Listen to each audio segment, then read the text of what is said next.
Blackstone Audio presents 1 Second After by William R. Forstchen. For my daughter, Megan Marie Forstchen, and for those who protect her, that she might grow up in peace, and for my father, John Joseph Forstchen, who taught me what should truly be valued in life.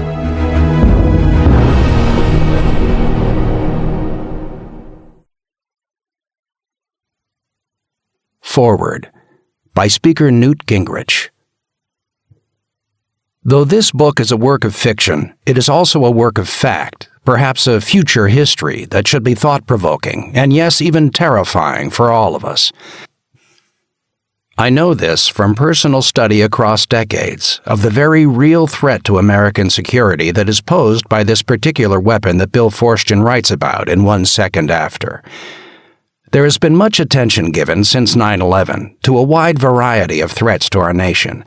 Additional attacks by the hijacking of commercial airliners, biological and chemical attacks, even the potential of a so-called dirty bomb, or even an actual nuclear detonation in the center of one of our major cities. But few have talked about, let alone heard about, the terrible, in fact overwhelming threat of EMP, which is shorthand for electromagnetic pulse weapon.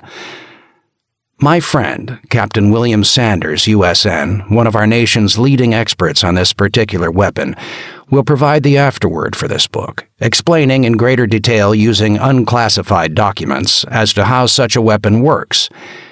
In short form here, when an atomic bomb is detonated above the Earth's atmosphere, it can generate a pulse wave, which travels at the speed of light and will short-circuit every electronic device that the wave touches on the Earth's surface.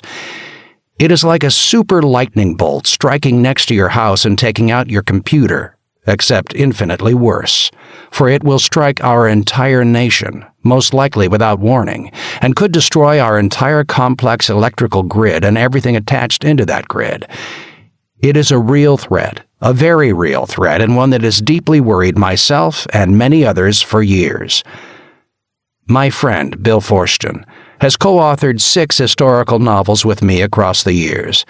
I have gotten to know him closely. He holds a PhD in history from Purdue. He is specialized in the history of military technology, and this is no wild flight of fantasy on his part. In fact, the start of this book was a conversation that Bill and I shared several years back, concluding with his announcing that he felt he should write a novel about the threat to raise public awareness. As I said before, I see this book as a terrifying future history that might come true. Such books have a significant tradition in their own right. H.G. Wells wrote frightfully accurate prophecies of what history now calls World Wars I and II.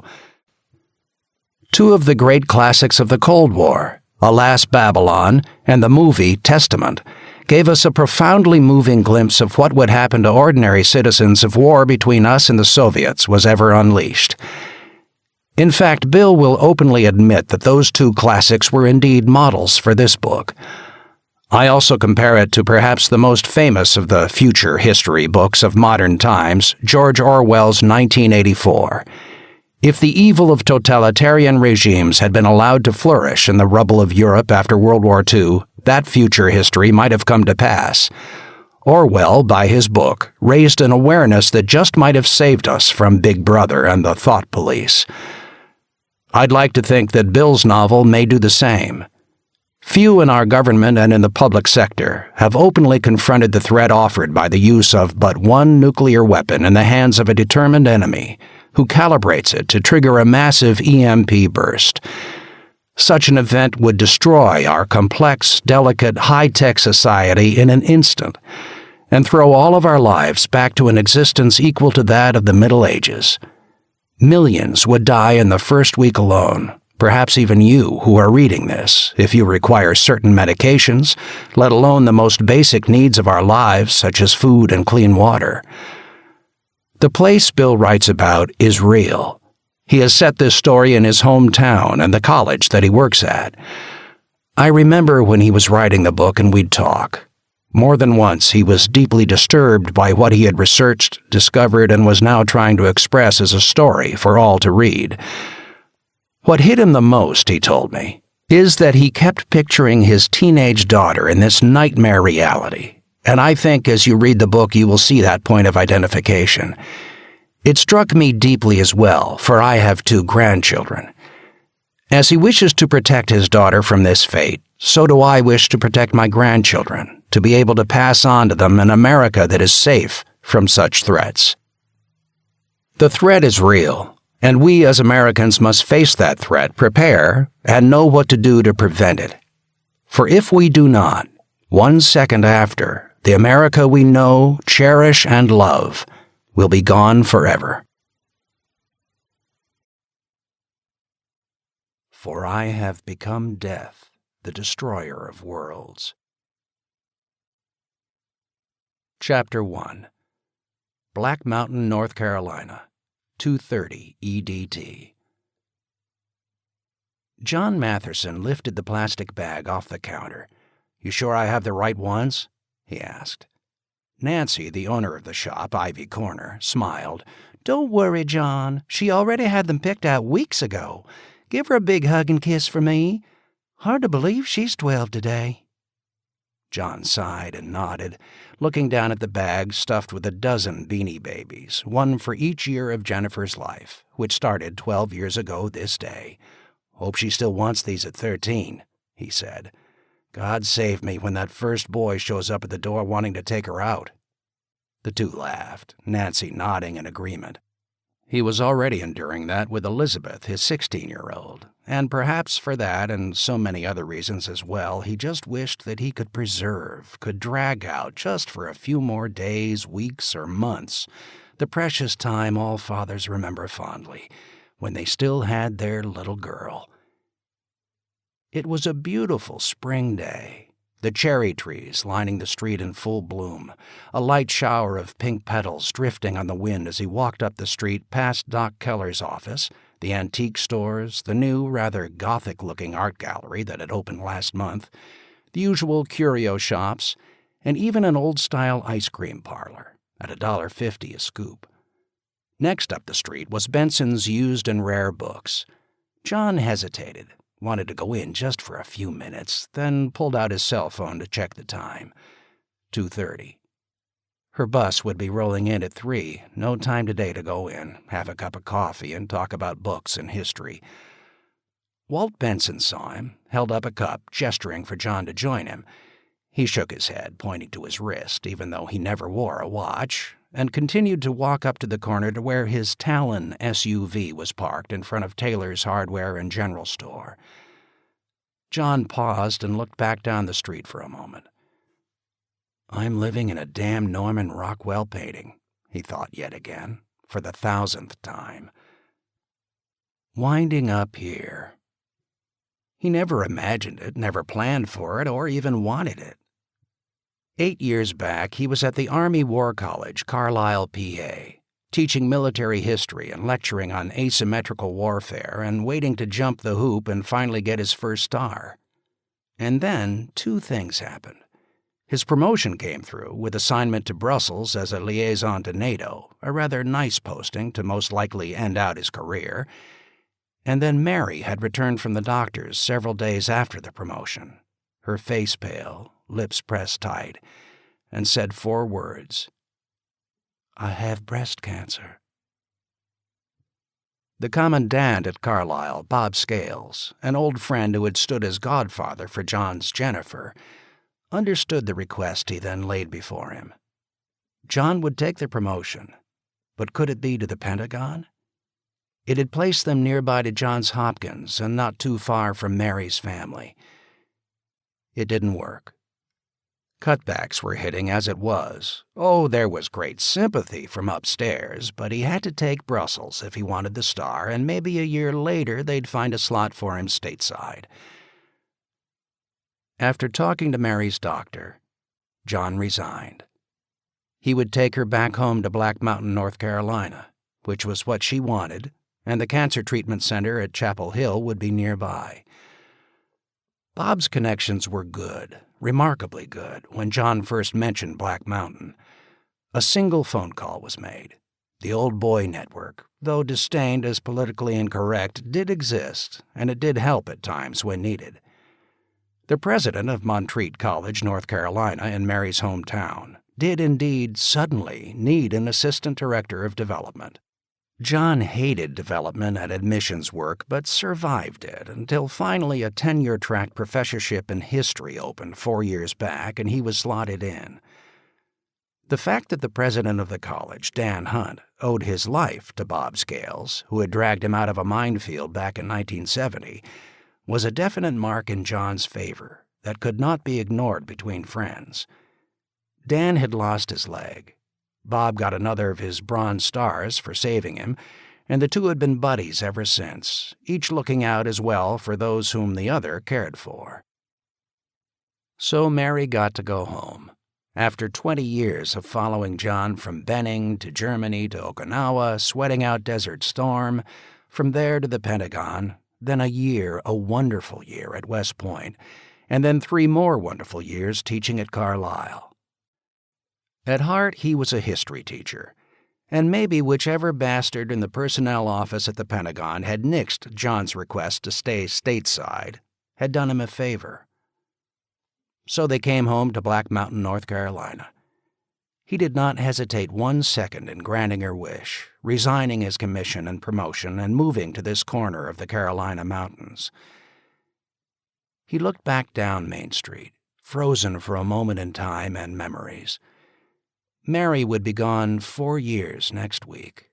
Her last time out, a slow, exhausting walk down this street, which as a girl she had run along. It was indeed a Norman Rockwell town.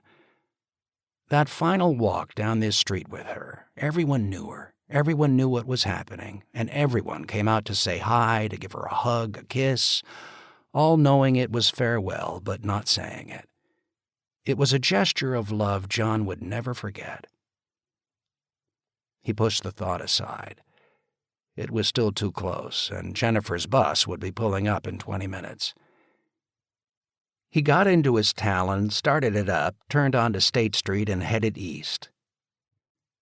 He did love the view as State Street curved through town, past yet more shops, nearly all the buildings red brick, dating back to the turn of the century.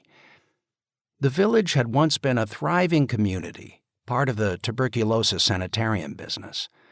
When the railroad had finally pierced the mountains of western North Carolina in the early 1880s, some of the first to flood in were tuberculosis victims.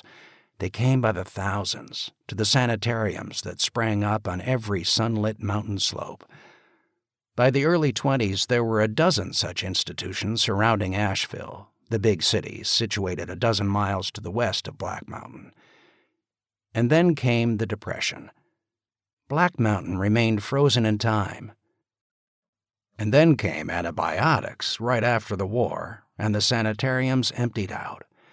And all those wonderful buildings, which in other towns would have given way to shopping plazas and strip malls, had remained intact, progress passing Black Mountain by. Now there were conference centers for various churches and summer camps for kids, where the sanitariums had been. His own college had been founded at such a site up in what everyone called the Cove. A small college, 600 kids, most of them from small towns across the Carolinas and a few from Atlanta or Florida. Some of the kids were freaked out by the relative isolation, but most of them grudgingly admitted they loved it. A beautiful campus, a safe place, an old logging trail across the edge of the campus leading straight on up to Mount Mitchell. Good whitewater nearby for kayaking, and plenty of woods to disappear into for partying for some of them, to get around the fairly strict campus rules. The town itself finally revived, starting in the 1980s. But wonderfully, the charming turn-of-the-century look was maintained, and in the summer and fall, the streets would be crammed with tourists and day-trippers coming up from Charlotte or Winston-Salem to escape the boiling heat of the lowlands, joined by hundreds of summer cottagers who lived in the Cove, many of the cottages darn near mansions for some of the older wealth of the South. That had been Mary's family, Old South and wealth. Mima Jenny, Mary's mother and Jennifer's namesake, still hung on doggedly to their home up in the cove, refusing to consider moving, even though Papa Tyler was now in a nearby nursing home in the final stages of cancer. John continued to drive east, the traffic on Interstate 40 coming up through the Swannanoa Gap roaring by on his left. The old-timers in the town still expressed their hatred of that darn road. Before it came in, Black Mountain was a sleepy southern mountain hamlet. With the road had come development, traffic, and the floods of tourists on weekends that the Chamber of Commerce loved and everyone else tried to tolerate. Staying on the old highway that paralleled the interstate, John drove for less than a mile out of town, then turned right onto a dirt road that twisted up the side of a hill overlooking the town. The old mountain joke used to be, "You know you're getting directions to a mountain home when they say, 'Turn onto the dirt road.'" For a kid from New Jersey, John still got a bit of a kick out of the fact that he did indeed live in the South, on the side of a mountain, halfway up a dirt road with a view worth $1 million. The home he and Mary had purchased was in one of the first new developments in the area. In a county where there was no zoning, the lower part of the hill had several trailers, an old shack where Connie Yarborough, a wonderful down-the-hill neighbor, still did not have electricity or town water, and next to her was an eccentric Volkswagen repair shop. The owner, Jim Bartlett, a true 60s throwback, his lot littered with dozens of rusting Beetles, vans, and even a few precious VW buses and Carmen Gias. The house, Mary and John actually named Rivendell because of their mutual love of Tolkien, offered a broad sweeping view of the valley below. The skyline of Asheville was in the distance, framed by the Great Smoky Mountains beyond, facing due west so Mary could have her sunsets. When trying to describe the view, he'd just tell friends, "Check out Last of the Mohicans. It was filmed a half hour from where we live." It was a fairly contemporary-looking type of home, high ceiling, the west wall from bedroom across the living room to the dining area, all glass. The bed was still positioned to face the glass wall, as Mary wanted it, so she could watch the outside world as her life drifted away. He pulled up the drive. The two idiots, Ginger and Zach, both golden retrievers, both beautiful-looking dogs, and both thicker than bricks when it came to brains, had been out sunning on the bedroom deck. They stood up and barked madly as if he were an invader, though if he were a real invader, they'd have cowered in terror and stained the carpet as they fled into Jennifer's room to hide.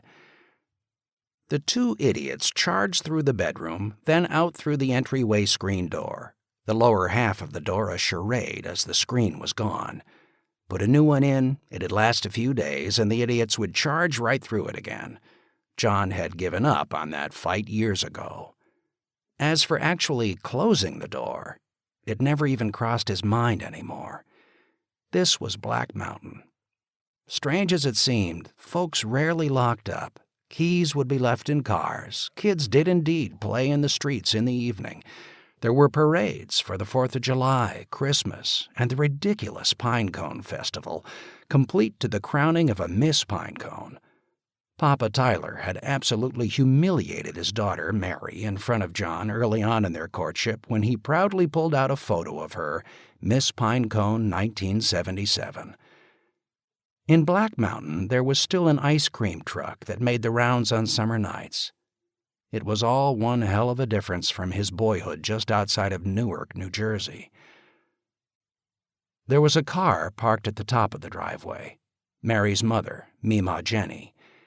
Mima Jenny was behind the wheel of her wonderful and highly eccentric 1959 Ford Edsel. Ford. That's where the family money had come from. Ownership of a string of car dealerships across the Carolinas dating back to Henry Ford himself. There was even a photo framed in the house up in the cove of Mary's great-granddad and Henry Ford at the opening of a dealership in Charlotte back before World War I. Though it wasn't polite to be overtly business in their strata, and Jenny preferred the role of genteel Southern lady, in her day, John knew, she was one shrewd business person, as was her husband. John pulled up alongside the Edsel. Jenny put down the book she was reading and got out. "Hi, Jen." She absolutely hated Ma, Mother, Mom, or mortal sin of all mortal sins, Mima, or Grandma, from her Yankee son-in-law, who was definitely not her first choice for her only daughter. But that had softened with time, especially towards the end, especially when he had brought the girls back home to Jen. The two got out of their cars, and she held up a cheek to be kissed. Her height, at little more than 5'2", overshadowed by his 6'4" bulk, and there was a light touch of her hand on his arm and an affectionate squeeze. "Thought you'd never get here in time. She'll be home any minute." Jen had yet to slip into the higher pitch or gravelly tone of an old lady's voice. He wondered if she practiced every night, reciting before a mirror to keep that wonderful young woman-sounding Southern lilt. It was an accent that still haunted him, the same as Mary's when they had first met at Duke 28 years ago. At times, if Jen was in the next room and called to the girls, it would still bring tears to his eyes. "We got time. Why didn't you go inside to wait?" "With those two mongrels, the way they jump, they'd ruin my nylons." Ginger and Zach were all over John, jumping, barking, leaping about, and studiously avoiding Jen. Though dumb, Goldens knew when someone didn't like them, no matter how charming they might be. John reached in, pulled out the bag of beanies, and, walking over to the stone wall that bordered the path to the house, began to line them up, one at a time, setting them side by side. "Now, John, really, isn't she getting a bit old for that?" "Not yet. Not my little girl." Jen laughed softly. "You can't keep time back forever." "I can try, can't I?" he said with a grin. She smiled sadly. "How do you think Tyler and I felt about you the day you came through our door?" He reached out and gave her an affectionate touch on the cheek. "You guys loved me." "You a Yankee? Like hell. Tyler actually thought about driving you off with a shotgun. And that first night you stayed over." Even after all these years, he found he still blushed a bit at that. Jen had caught Mary and him in a less than proper situation on the family room sofa at 2 a.m. Though not fully improper, it was embarrassing nevertheless, and Jen had never let him live it down. He set the beanies out, stepped back, eyeballed them like a sergeant examining a row of new recruits. The red, white, and blue Patriot bear on the right should be in the middle of the ranks, where a flag-bearer might be. He could hear the growl of the school bus as it shifted gears, turning off of old Route 70, coming up the hill. "Here she comes," Jen announced excitedly. Going back to the Edsel, she leaned in the open window and brought out a flat, elegantly wrapped box, tied off with a neat bow. "Jewelry?" John asked. "Of course. She's 12 now. A proper young lady should have a gold necklace at 12. Her mother did." "Yeah, I remember that necklace," he said with a grin. "She was wearing it that night you just mentioned, and she was 20 then." "You cared?"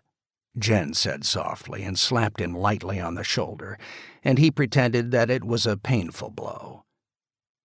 Ginger and Zach had stopped jumping around John, both of them cocking their heads, taking in the sound of the approaching school bus, the squeal of the brakes as it stopped at the bottom of the driveway, its yellow barely visible now through the spring-blooming trees. They were both off like lightning bolts, running full tilt down the driveway, barking up a storm, and seconds later he could hear the laughter of Jennifer, of Patricia, a year older and their neighbor, and of Seth, Pat's 11th grade brother. The girls came running up the driveway. Seth threw a stick, the two dogs diverted by it for a moment, but then turned together and charged up the hill behind the girls. Seth waved, then crossed the street to his house. John felt a hand slip into his. Jen's. "Just like her mother," Jen whispered, voice choked. Yes, he could see Mary and Jennifer. Slender, actually skinny as a rail, shoulder-length blonde hair tied back, still a lanky little girl. She slowed a bit, reaching out to put a hand on a tree as if to brace herself. Patricia turned and waited for her. John felt a momentary concern, wanted to go down to her, but knew better. Jen actually held him back. "You are too protective," Jen whispered. "She must handle it on her own." Young Jennifer caught her breath, looked up, a bit pale, saw them waiting, and a radiant smile lit her face. "Mima! And you drove the Edsel today. Can we go for a ride?" Jen let her hand slip, bent over slightly as Jennifer ran up to her grandmother, the two embracing. "How's my birthday, girl?" They hugged, and Grandma Jen showered Jennifer with kisses, 12 of them, counting each off. Pat looked over at the beanies lined up, smiled, and looked up at John. "Afternoon, Mr. Matheson." "How are you, Pat?" "I think she needs to be checked," Pat whispered. "It can wait." "Daddy!" Jennifer was now in his arms. He lifted her up, hugged her with fierce intensity, so that she laughed, then groaned, "You'll break my back!" He let go of her, watching her eyes as she looked past him to the Beanie Babies lining the wall. And yes, there was still that childlike glow in them. "Patriot Bear and Ollie Ostrich!" As she started to sweep them up, he looked over at Jen with a bit of a triumphant smile, as if to say, "See, she's still my little girl." Jen, rising to the challenge, came up to Jennifer's side and held out the flat box. "Happy birthday, darling."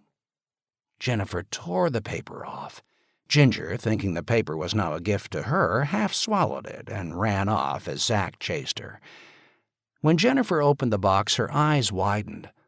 "Oh, Mima, it's time my girl had a real gold necklace. Maybe your friend can help you put it on." John looked down at the gift.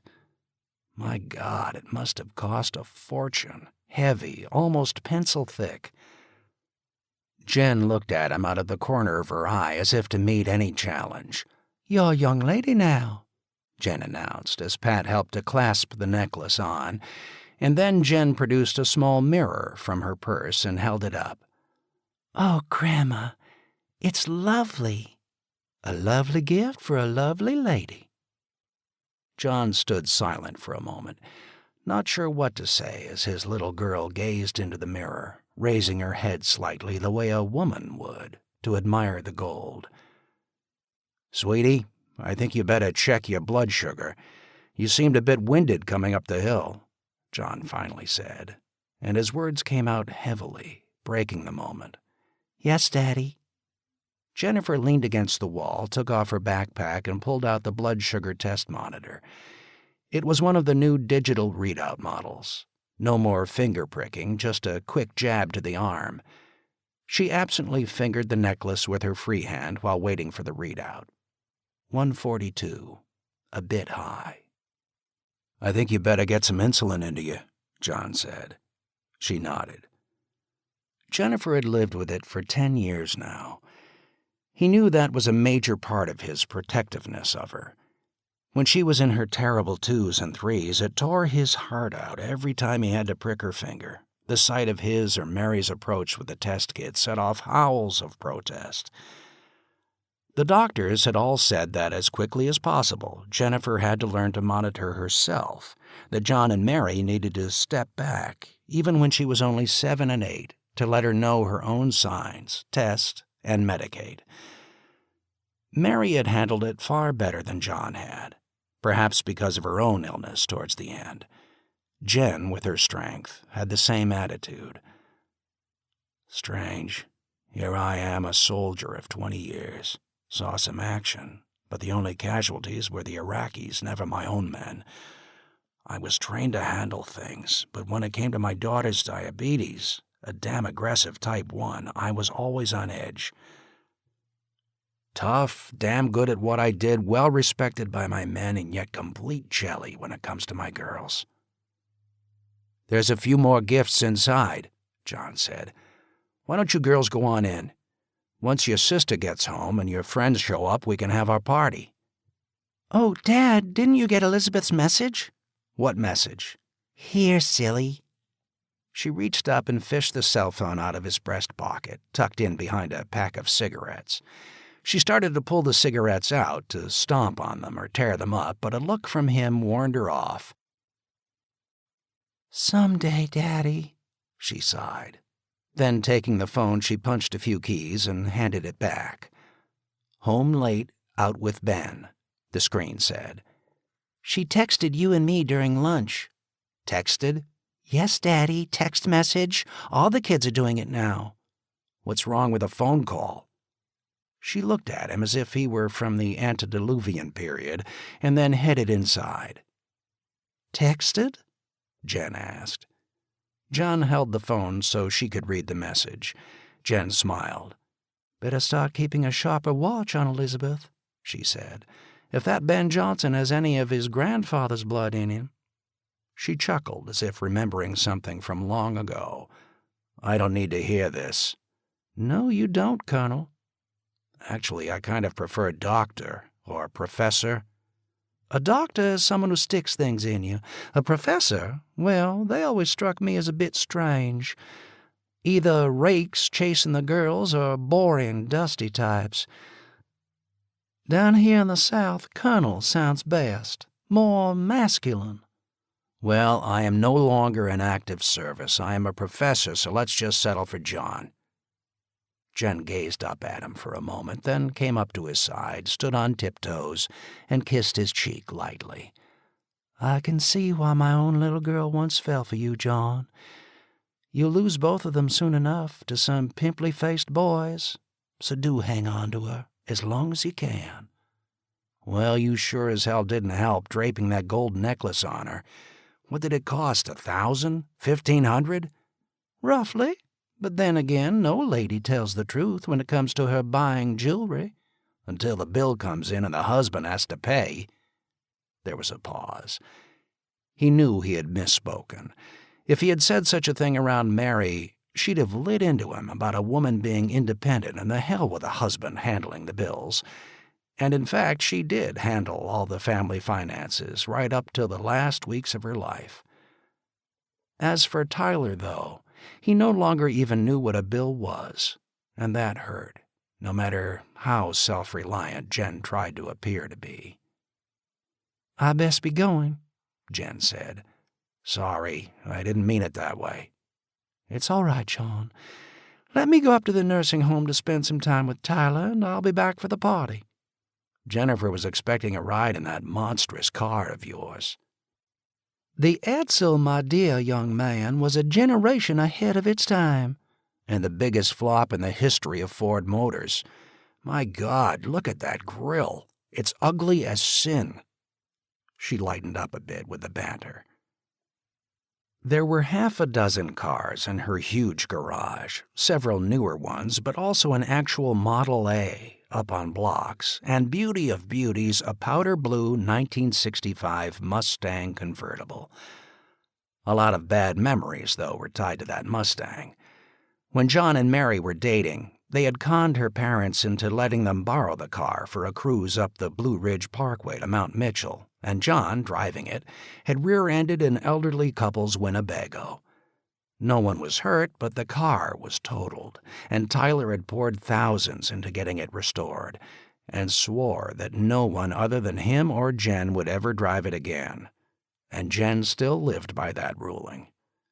"This Edsel will run forever, my dear, and just check on eBay to see how much it's worth. I bet a heck of a lot more than that SUV thing you've got." He settled back against the stone wall as Jen maneuvered the monster around and cruised down the driveway at breakneck speed. The wall was warm from the afternoon sun. The beanies were still there, and oh, that did hurt a bit. At least she could have carried Patriot Bear or the ostrich in. Inside, he could hear Jennifer and Pat chatting away about the necklace until the stereo kicked on.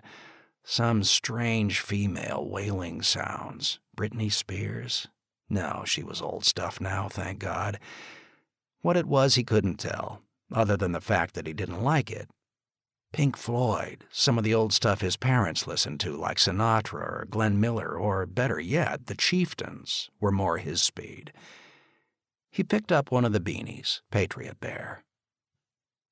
"Well, my friend, guess we'll soon be left behind," he said. Leaning against the wall, he soaked in the view, the tranquility of the moment, broken only by the distant rumble of traffic on I-40 and the noise inside the house. Ginger and Zach came back from their romp in the field behind the house and flopped down at his feet, panting hard. The scent of lilacs was heavy on the air. If anyone wanted to truly see spring, they should live in these mountains. Down in the valley below, the cherry trees were in full bloom. Just several hundred feet higher, here at his home, they were just beginning to blossom, but the lilacs were already blooming. To his right, 10 miles away, the top of Mount Mitchell was actually crowned with a touch of snow. Winter was still up there. When lilacs last and the dooryard bloomed. The scent always triggered in his mind Whitman's lament for Lincoln. It reminded John that tonight, the second Tuesday of the month, was Civil War roundtable night in the basement of the Methodist Church. It'd be another fun round of the usual raucous debate, the other members all needling him as their one and only Yankee, whom they could pick on. And then the phone rang. He pulled it out of his pocket, expecting it to be Elizabeth. There was going to be hell to pay if it was. How she could stand up her kid sister on her birthday to sneak off with that pimple-faced, horny, fast-handed Johnson kid. But the area code was 703, and John recognized the next 3 numbers. The Pentagon. He opened the phone and clicked it on. "Hey, Bob. John, how you doing?" "Where's my goddaughter?" He said it doing a halfway decent imitation of Marlon Brando as Don Corleone. Bob Scales, now 3 stars, John's former boss at Carlisle and a damn good friend, had stood as Jennifer's godfather. And though Irish Catholic rather than Italian, he took the job seriously. He and his wife, Barbara, usually came down 3 or 4 times a year. When Mary died, they had taken a couple of weeks off and stayed to help. They never had children, and thus they considered Jennifer and Elizabeth to be their surrogates. "Growing up," John said sadly. Her grandmother gave her a gold necklace that must have cost $1,000 or more, which counted a hell of a lot more than the beanies and the stack of Pokemon cards still waiting inside. I even got tickets to Disney World for once school lets out that I'll give her at dinner, but I wonder now if it will be the same. "You mean when you took her there when she was 6 and Elizabeth 10? Hell yeah, it will be different, but you'll still see the little girl come out down there, even with Elizabeth. How's Elizabeth doing, by the way?" "I'm thinking of shooting her boyfriend later today." Bob roared with laughter. "Maybe it's best I didn't have daughters," Bob finally replied. "Sons, yeah." His voice trailed off for a moment. "Hey, let me speak to Jennifer, okay?" "Sure." John walked into the house, shouting for Jennifer, who came dashing out of her bedroom, still wearing that damn necklace, and grabbed the phone. "Hi, Uncle Bob." John tapped her on the shoulder. "You take your insulin?" he asked. She nodded her head. Then, chattering away, she walked around the house. John looked out the window across the valley to the mountains beyond. It was a beautiful, pristine spring day, and his mood began to lighten. Several of Jennifer's friends would be over soon for a small party. He'd cook up some burgers on the grill out on the side deck. The kids would then retreat to Jennifer's room. He had just opened the pool in the backyard over the weekend, and though the water was a chilly 68, a couple of the kids might jump in.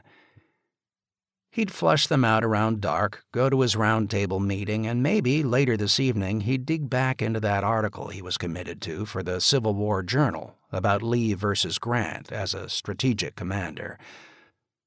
A no-brainer, but still an extra $500 when done, and another Vita builder for tenure review next year. He could stay up late. His first lecture wasn't until 11 in the morning tomorrow. "Dad, Uncle Bob wants you." Jennifer came out of her bedroom holding up the phone.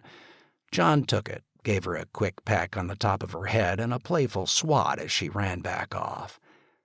Seconds later, the damn stereo in her room doubled in sound. "Yeah, Bob?" "John, I gotta run." He could sense some tension in Bob's voice. He could hear some voices in the background, shouting. It was hard to tell, though. Jennifer's stereo was blaring. "Sure, Bob. Will you be down next month? Look, John, something's up. Got a problem here. I gotta—" The phone went dead. At that same instant, the ceiling fan began to slowly wind down.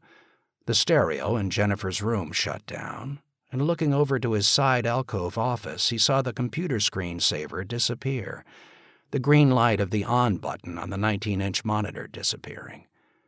There was a chirping beep, the signal that the home security and fire alarm system was offline. Then that went silent as well. "Bob?" Silence on the other end. John snapped the phone shut. Damn, power failure. "Dad?" It was Jennifer. "My CD player died." "Yeah, honey." Thank God, he thought silently. "Power failure." She looked at him, a bit crestfallen, as if he were somehow responsible or could snap his finger to make the CD player come back on. Actually, if he could permanently arrange for that damn player to die, he would be tempted to do it.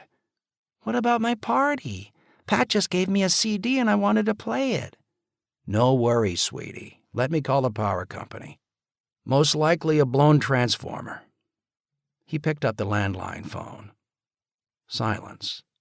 No dial tone. Last time that happened, some drunk had rammed into a telephone pole down at the bottom of the hill and wiped everything out. The drunk, of course, had walked away from it.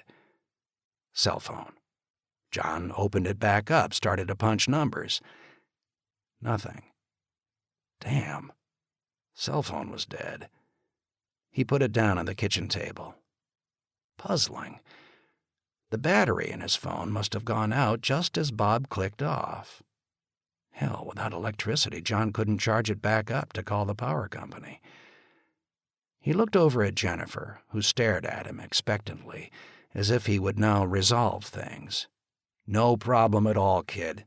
They'll be on it, and besides, it's a beautiful day. You don't need to be listening to that garbage anyhow. Why can't you like Mozart or Debussy the way Pat here does?" Pat looked at him uncomfortably, and he realized he had committed one of the mortal sins of parenting. Never compare your daughter to one of her buddies. "Go on outside, give the dogs a run. They'll have the power back by dinner time." Chapter 2. Day 1, 6 p.m. Flipping the 4 burgers on the grill, 2 for himself, 1 each for Jennifer and Pat, he looked over his shoulder and watched as the girls played tag with the dogs in the upper field behind his house. It was a beautiful sight. Late afternoon sun, the 8 apple trees in full blossom, the girls laughing as they dodged back and forth. Ginger, the younger and crazier of the 2 Goldens, knocked Jennifer over with a flying leap as she tried to hold a frisbee out of her reach, and there were more squeals as the 2 dogs and 2 girls piled on each other. Months ago, he had stopped wearing a wristwatch. The cell phone was now his timepiece. He looked through the kitchen window to the grandfather clock. It was just about 6. The other kids should have been here by now. The agreement was they could come over for a brief party, but as it was a school night, the party would be over by 7:30. No one had shown yet. For that matter, he thought Jen would have been back long ago. He lit a cigarette, puffing quickly. It was amazing how annoying a 12-year-old could be when it came to a Quit Smoking Dad campaign, and tossed the half-smoked Camel over the patio railing. Burgers done, he set them on the patio table, went in, opened the fridge, pulled out the cake, and set it on the table, sticking 12 candles in. Back out again to the deck. "Dinner!" The dogs responded long before the girls, racing out of the field, circled the table, and then sat at their usual begging positions. Pat and Jennifer came out of the field.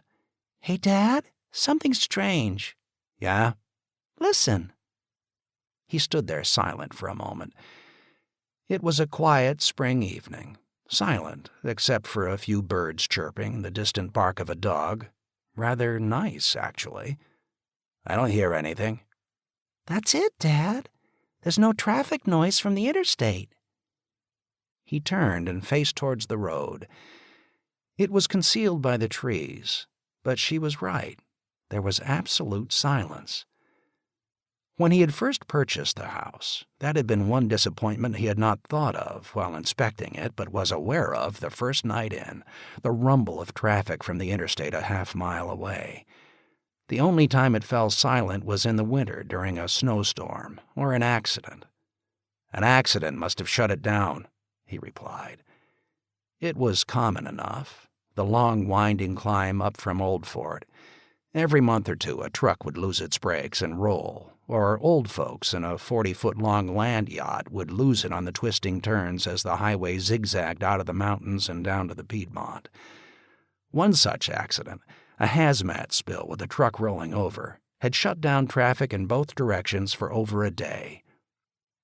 Mr. Matheson, that's what we thought, but it's weird down there. No traffic jam, just cars stopped all over the place. You can see it from atop the hill. What do you mean? Just that, Daddy. A bunch of cars, a lot on the side of the road, some in the middle, but no jam up. Just everyone stopped. He half listened, while shoveling the burgers onto buns and putting them on the girls' plates.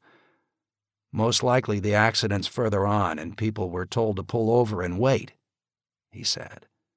The girls nodded and dug in. He ate his first burger in silence, saying nothing, just listening.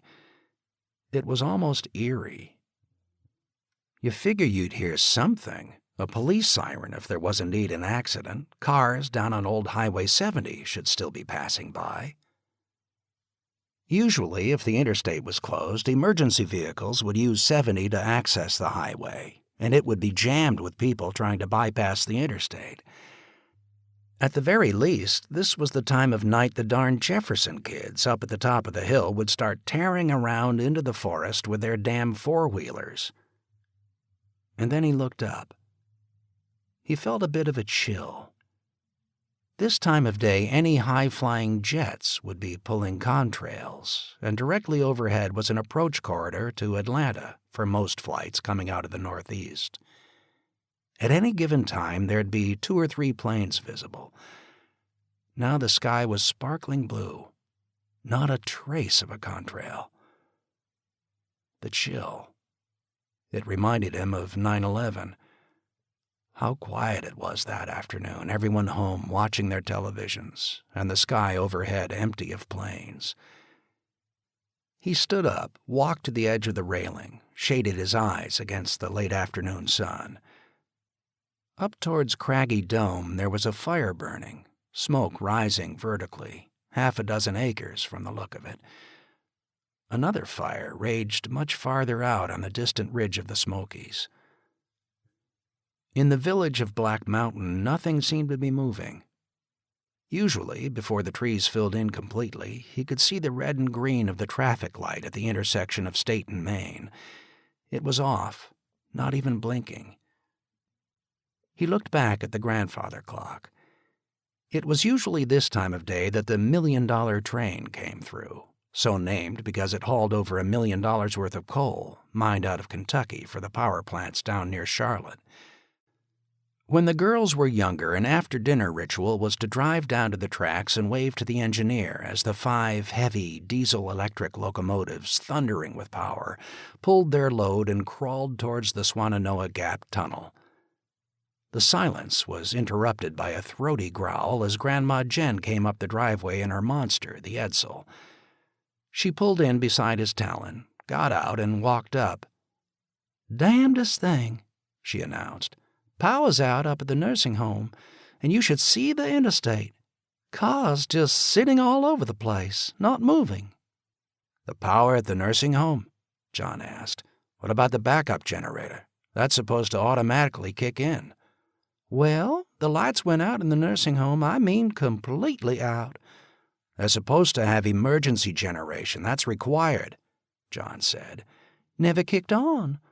Someone said there must be a broken relay, and they'd get an electrician in, but still it's a worry. They had to shift patients on oxygen to bottled air since the pumps in each room shut off. Tyler's feeding tube pump shut off as well. Is he all right? He was nearly done with the feeding anyhow, so no bother. They said he'd be okay. So I go out to the parking lot, and all the 5 o'clock shift of nurses and staff were out there, all of them turning keys, and nothing starting. But that old baby, the one you call the monster, just purred to life. Had to be here for my little girl, and that monster, as you call it, worked, as it always has. She nodded back proudly to her Edsel. "Can we go for a ride and see everything, Grandma?" Jennifer asked. "What about your party?" John asked. "No one else showed up," Jennifer said sadly. Grandma Jen leaned over and kissed her on the top of the head. "Lord's sake, child, you're a mess." They were up playing in the field. "And wearing your necklace when doing that?" Jen asked, horrified. John grimaced and realized he should have made sure Jennifer had taken it off before running around with the dogs. If she had lost it or it got broken in the roughhousing with the dogs, there'd have been hell to pay. "A burger, Jen?" he asked quickly to distract her. She shook her head. "Not hungry." "At least some cake." "Okay." He went back into the kitchen and lit the 12 candles on the cake, a special one, of course, no sugar, and brought it out singing Happy Birthday, Pat and Jen joining in. The other gifts were now opened. A card from Bob and Barbara Scales with a gift certificate for $100 for Amazon. The beanies he had carried over from the wall and lined up on the table. Jennifer tucked Patriot Bear under her arm and opened the huge envelope, half as big as herself, that John had made up the night before. A collage of photos of Disney World with a fake ticket for Jennifer, Daddy, and, oh yeah, Elizabeth, printed in the middle. It was indeed a hit, and now it was his turn to say, "Hey, don't squeeze so hard, you'll break my neck." Finally it was over, past 7, and Pat started down the hill. Jennifer and the dogs walked her home. "Guess there's no round table meeting tonight," John said, looking back towards town, as Jen helped him load up the dishwasher, even though they couldn't turn it on. "What do you think is going on?"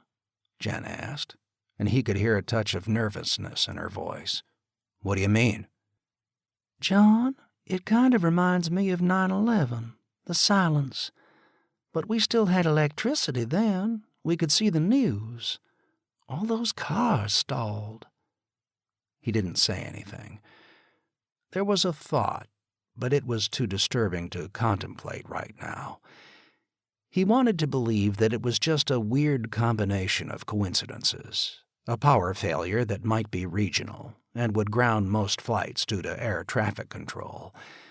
Maybe it was some sort of severe solar storm, potent enough to trigger a massive short circuit. A similar event had happened up in Canada several years ago. A thought hit him. "Your monster. Let's go turn it on." "Why?" "You'll see." They went out to the car. John slid into the passenger seat and she turned the key over, and the car instantly roared to life. The sound, even after but a couple of hours of silence, was reassuring. He turned on the radio. It really was one of the old ones, with dials to turn, no buttons to push. The slightly yellowed face even had the 2 small triangles on them, marking the frequency of the old civil defense broadcast frequencies. Static. Nothing but static from one end of the dial to the other. It was getting towards twilight, usually the time the FCC had most AM stations powered down, but the big ones, the ones with enough bucks to pay for the license, should be powering up now to 50,000 watts and reaching halfway across the country if the atmospherics were right. He could remember as a kid making the long drive from Jersey down to Duke in his old battered 1969 Bug, killing the time by slowly turning the dial, picking up WGN in Chicago, that strange country and western station out of Wheeling, so alien-sounding with its laments about pickup trucks and women, and throughout the night, if the atmospherics were just right, WOR of New York, catching his favorite, Jean Shepherd, in the middle of the night. Now it was just silence. "You look worried, Colonel." He looked over at her. The way she said Colonel. Could be nothing. Might be one hell of a solar storm, that's all. That seemed to scare her, and she looked to the western horizon, where the sun was now low, hanging over the Smokies. "It isn't blowing up or something, is it?" He laughed. My dear mother-in-law, if it had blown up, would we still be seeing it? A bit embarrassed, she shook her head. Major storm on the sun's surface will send out heavy bursts of various radiations. That's what triggers the northern lights. "Never seen them." Well, you're not a Yankee, that's why. Sometimes the storm is so intense it sets off an electrical discharge in the atmosphere that short-circuits electronic equipment. "But the cars?" Most cars today are loaded with computers. It might explain why yours keeps running and others stopped. "People should have kept those old Fords," she said with a nervous smile. "Let's do this, though," he said quietly. "I'm worried about Elizabeth. Let's drive downtown, see if we can spot her." "Fine with me." She shifted the car into gear. At the bottom of the driveway, he caught sight of Jennifer, shouted for her to pile in, and she ran over, delighted, climbing over her father and sitting between the two of them. That's the way it used to be 40 years ago, he realized. Mom and Dad out for a drive, the kid between them. No bucket seats yet, except in sports cars. Junior not locked up in the back, and of course belted in. John just hoped Tom Barker, the town's chief of police, didn't spot them. Although John was now a well-confirmed local, Barker might just lay a ticket on them, if in a foul mood. They arrived to the bottom of the hill, and Old 70 was empty, except for a couple of abandoned cars by the side of the road. But out on the interstate there was indeed a bunch of cars, as Jennifer had described it. Vehicles on the shoulders, some stalled right in the lanes. Not a traffic jam, though, just as if everyone had shut their engines off at the same time and drifted to a stop. Nearly all the passengers were out, some looking over towards them as the Edsel pulled out onto 70 and headed towards town, driving parallel to the interstate. "There's Elizabeth!" Jennifer cried, pointing down the road. Sure enough, it was her, walking with that damn Johnson kid, his arm around her waist. Not actually her waist, but down lower, nearly resting on her backside. At the sight of the approaching Edsel, Ben quickly jerked his hand away. Jen pulled over to the side of the road, and John got out. "Where in hell have you two been?" John shouted. "Hey, Dad, isn't this weird?"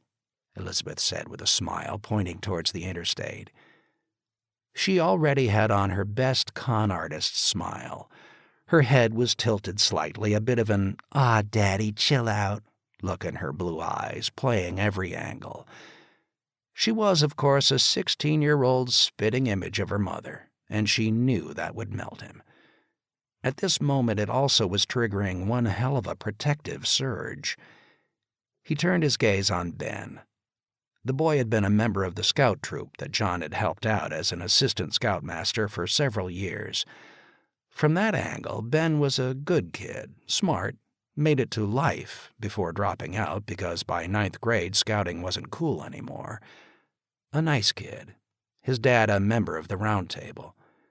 But at this moment, Ben was a young man who had damn near been resting his hand on John's daughter's butt, and Lord knows where else over the last 4 hours. "Mr. Matheson, it's my fault, sir," Ben said, stepping forward slightly. "Elizabeth and I went into the mall in Asheville after school. We wanted to get something special for Jennifer." "What do you get me?" Jennifer asked excitedly. "We left it in the car," Elizabeth replied. "Dad, it was weird. The car just died a couple of miles west of town near our church. It was weird, so we've been walking home." John glared coldly at Ben, and the boy returned his gaze, not lowering his eyes. The kid was okay, John realized. Didn't lower his gaze or try to act like a wise ass. He knew he had been seen and was willing to face an angry father. Elizabeth and Ben had been friends when in middle school. Both were in the band together. And now it was obvious over the last several months he had turned into something different. It was just that as John gazed at Ben, he remembered how he thought at 17 and what the prime motivator in life was. Jen was looking over at John with just a touch of a sly grin. Ben, how's your grandpa? Fine, ma'am. We was out fishing together on Saturday on Flat Creek, and you should have seen the brookie he reeled in, 16 inches. Made his day. Jen laughed. I remember going fishing with him on that same creek. He'd always bait my hook. And she shuddered. Lord, how I hated doing that. Tell him I said hi. Yes, ma'am, I will. You need a ride home? John asked, finally relenting. No, sir, it isn't far. And he nodded to the other side of the interstate. I can cross right over from here. All right then, Ben. Your folks are most likely worried. Get home now. Yes, sir. Sorry, sir. Hey, Shorty, happy birthday. Thanks, Ben. Like most kid sisters, she had a bit of a crush on her big sister's boyfriend. And Ben, being a smart kid, but also, John grudgingly realized, a good kid, had a liking for Jennifer. Night, Elizabeth?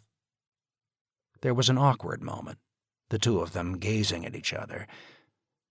She blushed slightly.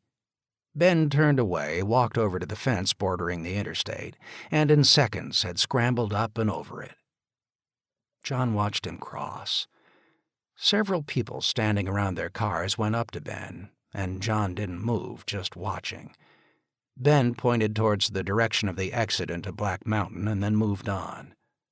John breathed a sigh of relief. Excuse me. John looked over again to the fence that Ben had just scaled. A woman, well-dressed, dark gray business suit with shiny, shoulder-length blonde hair, was coming up the grassy slope, walking a bit awkwardly in her high heels.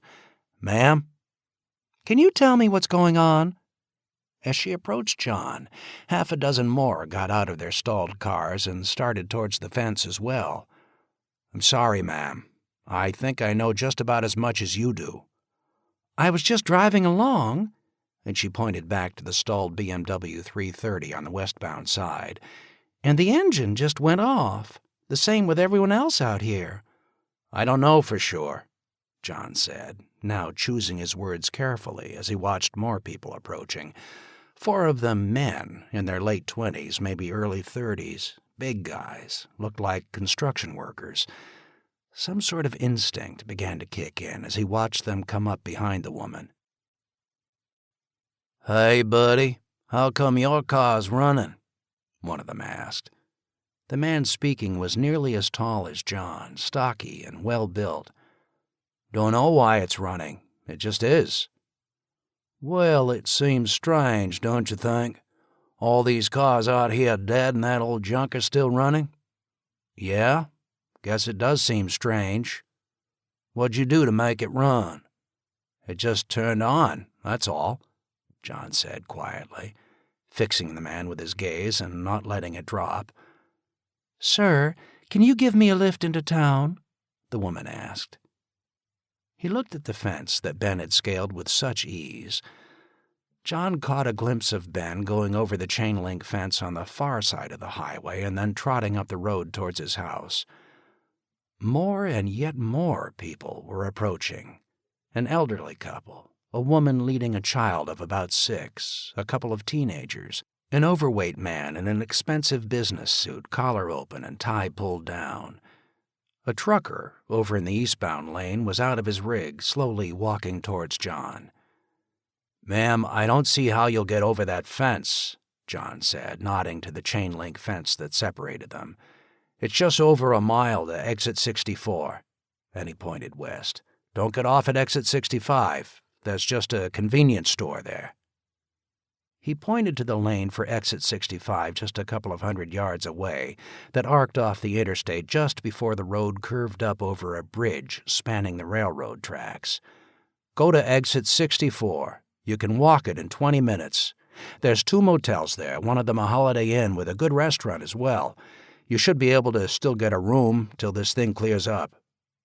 "John," it was Jen standing behind him whispering. "Help her."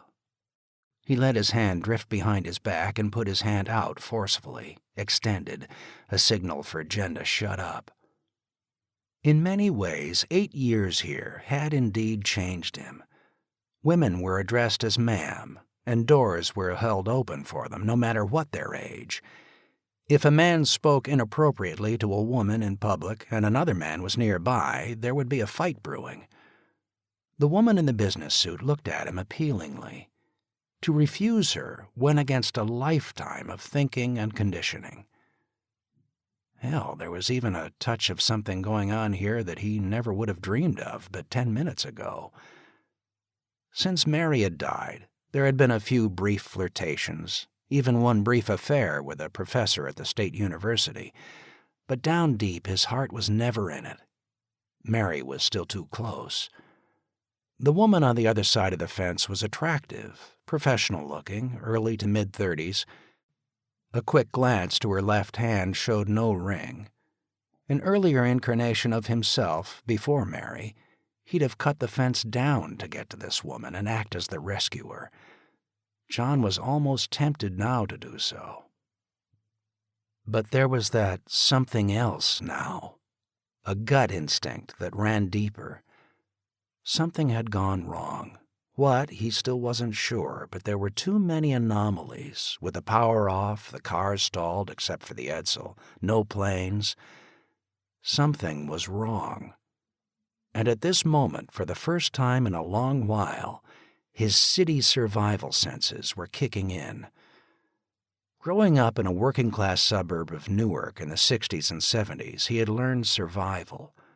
He was only 7 when the big riots hit Newark in '67, dividing off for a generation any thought of what some called diversity. Italians stuck to their neighborhoods, Poles and the Irish to theirs, Hispanics to theirs, blacks to theirs. And God save you if you got caught in the wrong neighborhood after dark, and usually in daylight as well. The interstate at this instant had become the wrong neighborhood. The way the 4 construction workers stood and gazed at him and the car, the one car with the motor still running, was triggering a warning. One of them was obviously drunk, the type that struck John as a belligerent drunk. Something was changing, had changed, in just the last few hours. If alone, John might have chanced it, and chances were nothing at all would go wrong. But he was a father. His 2 girls and his mother-in-law would be in that car. "Come on, buddy," the one worker said, his voice now edged with a taunting edge. "Help the lady. We'll push over for you. Then we'll climb over and you can give us a lift as well." She looked back at the 4. "I don't need your help," she said coldly. The drunk laughed softly. John felt trapped, especially as he spared a quick glance back to Jennifer. Suppose the car was taken right now. It would be a long haul back for her. At that moment, he caught a glance from the truck driver. There was a slight nod, and ever so casually he let his right hand, which had been concealed behind his back, drift into view. He was holding a light-caliber pistol. There was a moment of gut-tightening for John, but the exchange of glances said it all. "It's okay, buddy. I'm watching things here." John looked back to the woman. "Ma'am, I'm sorry. I've got to get my kids home. You just walk a little less than a mile to the west and you'll find food and shelter." "Rotten shit," the drunk growled and moved to start climbing the fence. "Girls, into the car," John snapped, and there was no hesitation. The doors slammed behind them. John backed up to the car. The drunk had a hard time negotiating his footing. John slipped into the driver's seat, slammed into reverse, and floored it. "Son of a bitch! All we want is a lift!" And as the drunk half dangled from the fence, he flipped John off. Flooring the gas, John continued to back up all the way to the turnoff to their road, threw the gear into forward, and roared up the dirt road. John Matheson, I can't believe you left that lady like that, especially with those men around her. I have a family, John said coldly, looking into the rearview mirror to where Elizabeth and Jennifer were in the back seat, both of them silent. He could sense their accusation that Dad had chickened out. He shook his head and said nothing. He pulled into the driveway. The dogs started to bound around him, but then, sensing his mood, shifted their attention to Jennifer and Elizabeth. Girls, it's getting dark. Remember the hurricane last year when we all piled into my bedroom? It'll be like that tonight. Elizabeth, get out the Coleman lantern. You know how to light it. Jennifer, you help her. Come on, Dad. I think you're being a little uptight. Just do it, Elizabeth, he said slowly and forcefully. All right. The two headed to the door. Jennifer pestered Elizabeth as to what her birthday present was. And Elizabeth, after you get the lantern lit, help Jennifer with her injection. Don't keep the medication out of the fridge any longer than you have to. Okay, Dad. Then feed the dogs. Sure, Dad. The girls went in. John fished in his pocket for a cigarette, pulled it out, and lit it. Are you going back to help that woman? No. Jen was silent for a moment. I'm surprised at you, John. I know I'm right. I go down to that highway and those bastards might take this car. But what about her, the woman? Does it bother you? He looked at Jen sharply. What the hell do you mean? That woman. And there was another one with a small child. They could be raped. He shook his head. No, not yet. Those guys weren't all that bad. The drunk was out of hand, the loudmouth one was just trying to show off in front of his buddies and the woman. Sure, it's strange, our car running, the others not, and if I went back down, they'd be tempted to take it. Or worse yet, I'd be stuck all night running a shuttle service for everyone stalled on the highway and running into yet more drunks with a bad attitude. But rape? No. Too many others down there are okay. Everyone else is sober. The truck driver down there had a gun in his hand, though you might not have seen it. He'll keep order. That woman and the others will be okay. I wouldn't worry about that yet. Yet? He sighed, shook his head, let his finished cigarette fall, then fished out another one and began to smoke it.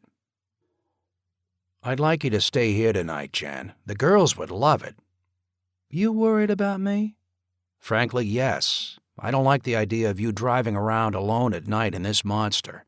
And as he spoke, he slapped the hood of the Edsel. I'll stay. He looked down at her, surprised there was no argument about the cat needing to be put out or some other excuse. It was dark enough now he couldn't see her face, but he could sense her voice. She was afraid. It's so dark, she whispered. He looked around. It was dark. There wasn't a single light down in the town, except for what appeared to be the flicker of a Coleman lamp, some candles. All the houses rimming the valley were dark as well. No reflected lights from the highway, none of the annoying high-intensity lithium glare from the service stations at the exit, not a light showing from the skyline of Asheville. There was a dull red glow, what looked to be the fire up on the side of the mountain towards Craggy Dome. The stars arced the heavens with a magnificent splendor. He hadn't seen stars like this since being out in the desert in Saudi Arabia, before the oil wells started to burn. There was absolutely no ambient light to drown the stars out. It was magnificent, and he found calming as well. Head on in, Jen. I'll be along in a minute. She left his side, moving slowly.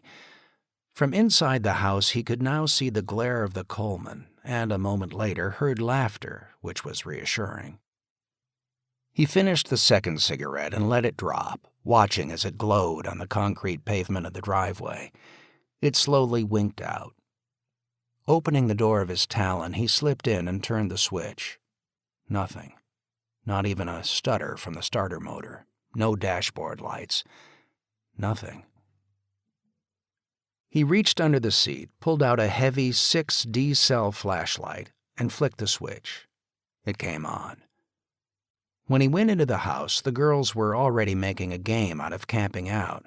Dad, Jennifer's new tester doesn't work, Elizabeth said. What? The new blood tester? I found the old one, though, and we used that. She's okay. Fine, honey.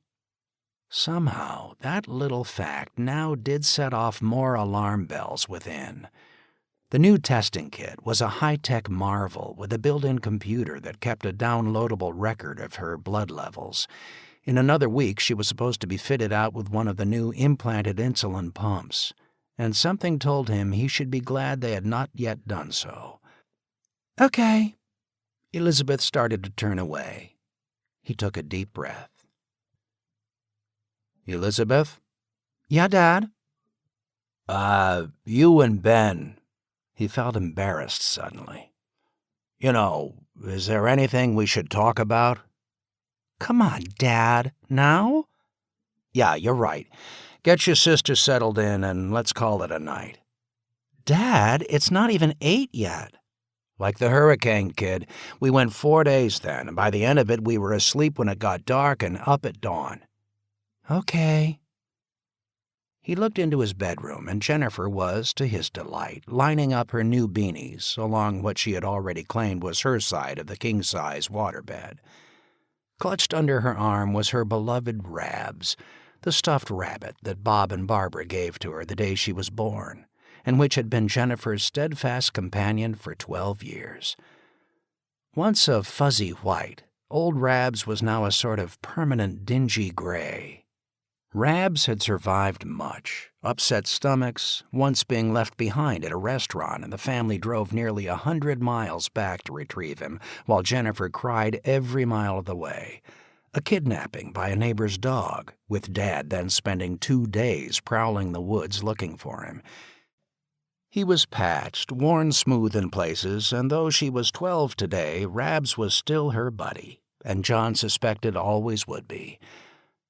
Until finally there might be a day when, left behind as a young lady went off to college, Rabs would then rest on her father's desk to remind him of the precious times before. The dogs had finished up chomping down their dinner, and he let them out for their evening run.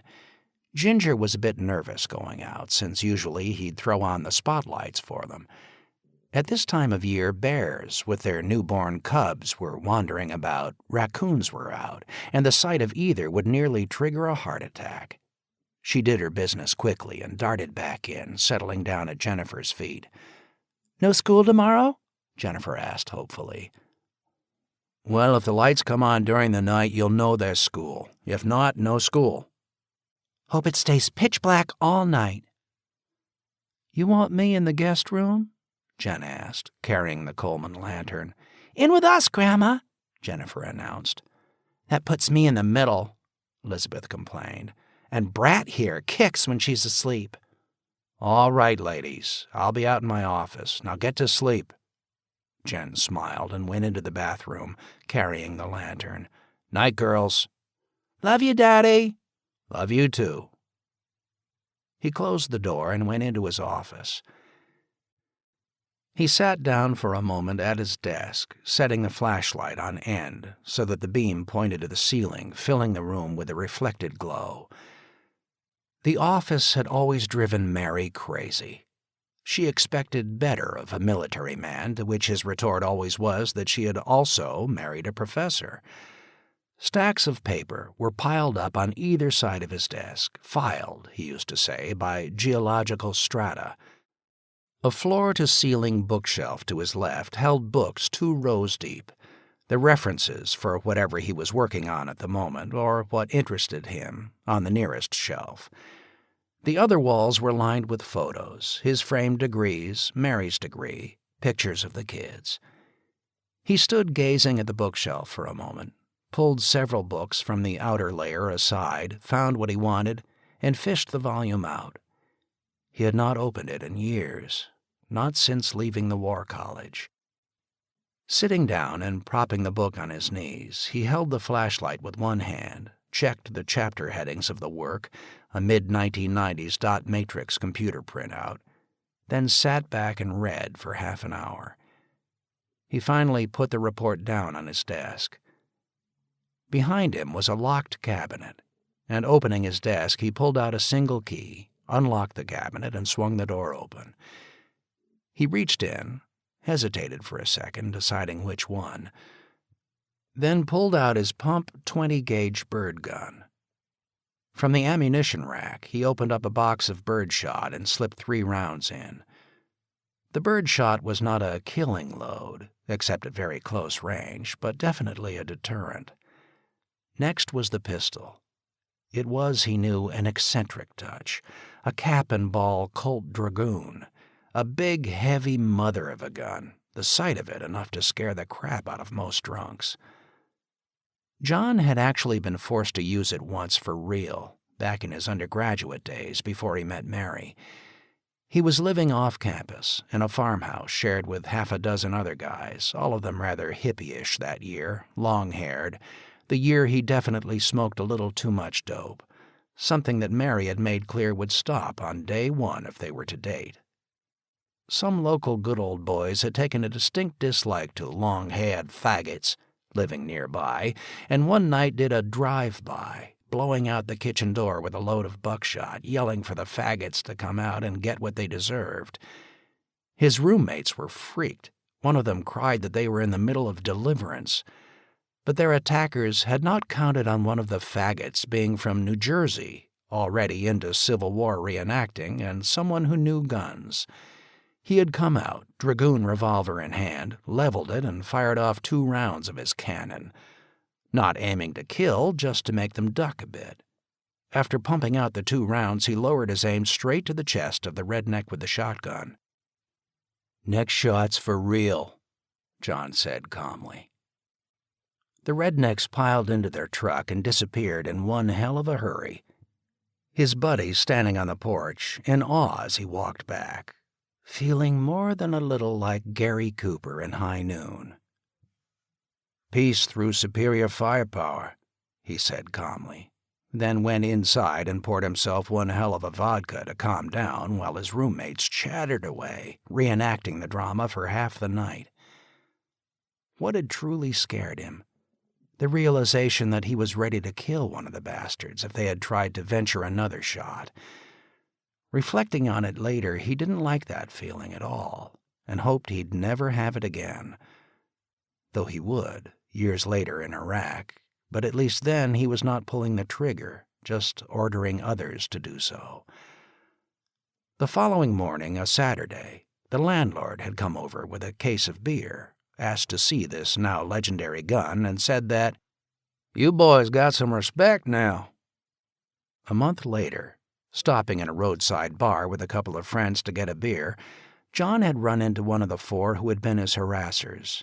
John recognized him. There was a tense moment, and the redneck broke out laughing, brought John a beer, and told everyone the story, concluding with, "This Yankee boy's okay," and they shook hands.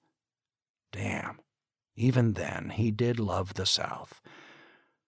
The revolver was already loaded, and he put it on his desk. He suddenly realized someone was in the room and looked up. It was Jen in the doorway. "This is serious, isn't it?" she asked. "Go to sleep." He hesitated. "Mom?" She stood silent for a moment, nodded, then disappeared. Without taking his shoes off, John stretched out on the sofa in his office, laying the shotgun down on the floor by his side. It was a long couple of hours before he finally drifted to sleep. As he began to fall asleep, Zach disengaged himself from Jennifer's embrace, came out to the office, and with a sigh settled down by John's side. Chapter 3. Day 2. The scream woke him up. He fumbled for the shotgun, got half to his feet, and heard Elizabeth cursing. "There's no hot water, damn it!" Putting the gun down, he walked into the bedroom as Elizabeth stormed out of the bathroom, a towel wrapped around her. "Dad, there's no hot water." "What in hell did you expect?" he grumbled, heart still racing a bit. Jennifer was sitting up, Rabs tucked under her arm, smiling. "No school, Dad?" Nope. Great. Dad, how am I going to take a shower? Take it cold. It won't kill you, he muttered, and then wandered into the kitchen. Coffee, damn it, coffee. He pulled the foil bag down, the paper filter, made the coffee extra strong, filled the pot up, poured it in, and flicked the switch. He stood there like an idiot for a good minute before the realization hit. Ah, shit. He pulled a small pot out from under the cabinet, filled it with water, and walked out onto the porch, flicked on the grill, and set the pot on it. Fumbling in his pocket, he got out a cigarette and lit it. Though he was watching the pot, it finally did come to a boil, and a minute later he had a cup. Doing it the old way he had learned in the Boy Scouts. Throw a couple of spoonfuls of coffee into the cup, pour the hot water in, and to hell with the grinds. Got one for me? It was Jen. Sure. He mixed a second cup, and she looked at it with disdain. She went back into the kitchen and opened the fridge, sniffing the plastic jug of milk after opening it, then came back out on the porch, taking a sip. Keep your teeth closed, and that will filter out the grinds, John said, finally forcing his first smile of the day. Got to find an old-style percolator, she said. Always thought that made the best coffee anyhow. Never liked those Mr. Coffee machines. It was a bit chilly out, and he found it invigorating. The coffee and cigarette were working their magic, bringing him awake. Unlike the vast majority of men who had made careers in the Army, he had never adjusted to early morning rising, and hated all those who could do it, especially the cheerful ones. His instinct always was to be a night owl, to go to sleep around 2 or 3, then wake up at 9 or 10 for his first lecture at 11. The college had learned that quickly, and never scheduled a class for him prior to that time. But he did have to admit mornings were beautiful, and he regretted missing them at times. Mary had been a morning person. He thought about her, remembering how sometimes at dawn she'd wake him up, at least for a few minutes, to... The memory was too painful, and he let it drop. That fire's still burning, Jen said, pointing to Craggy Dome. He nodded. The flame had spread out, a plume of smoke flattening out, then drifting down towards the Asheville Reservoir in the valley below. Looked like 100 acres or more. Far in the distance, out on the distant horizon, he saw 2 more plumes of smoke from fires. The world was silent, no traffic. Down in Black Mountain, nothing was moving. Nothing had changed. Can I have some? It was Elizabeth, hair wet, rubbing it with a towel, a heavy winter bathrobe wrapped around her, shivering. Sure, sweetheart. And he mixed up a third cup, which she drank without complaint. Jennifer came out on the porch as well, Rabs tucked under her arm. She looked so adorable. When asleep, or half awake as she was now, there was still that certain look. The eyes of a baby still there. You sure there's no school? Doubt it. She yawned, turned about without comment, and went back inside. You do your blood test? He asked. Yeah, Dad, it's okay. And she wandered back to the bedroom to go back to sleep. I think I'll head down to town now, see what's going on. Can I come? Elizabeth asked. No, I'd like you to stay here. Aw, come on, Dad. Everyone will be down there. I want to see what's happening. He took her gently by the arm and led her away from the screen door. I want you here to guard the house. She gave him a sarcastic smirk. From what? Terrorists? Don't joke about it, he said forcefully, and she fell silent, looking up at him. You know how to handle the shotgun. It's the 20 gauge, so don't be afraid of it. The safety is off, but I don't have a round chambered in it. So if need be, pump and then shoot. Dad, you're freaking me out here. Listen, Liz, I'm not joking around. I think something serious has gone down. What? Look around. There's no power, nothing. It'll come back on. He didn't say anything, just staring at her. Anyone you know coming up the driveway, okay. But if it's a stranger, I want you to stand in the doorway but use the frame to cover yourself.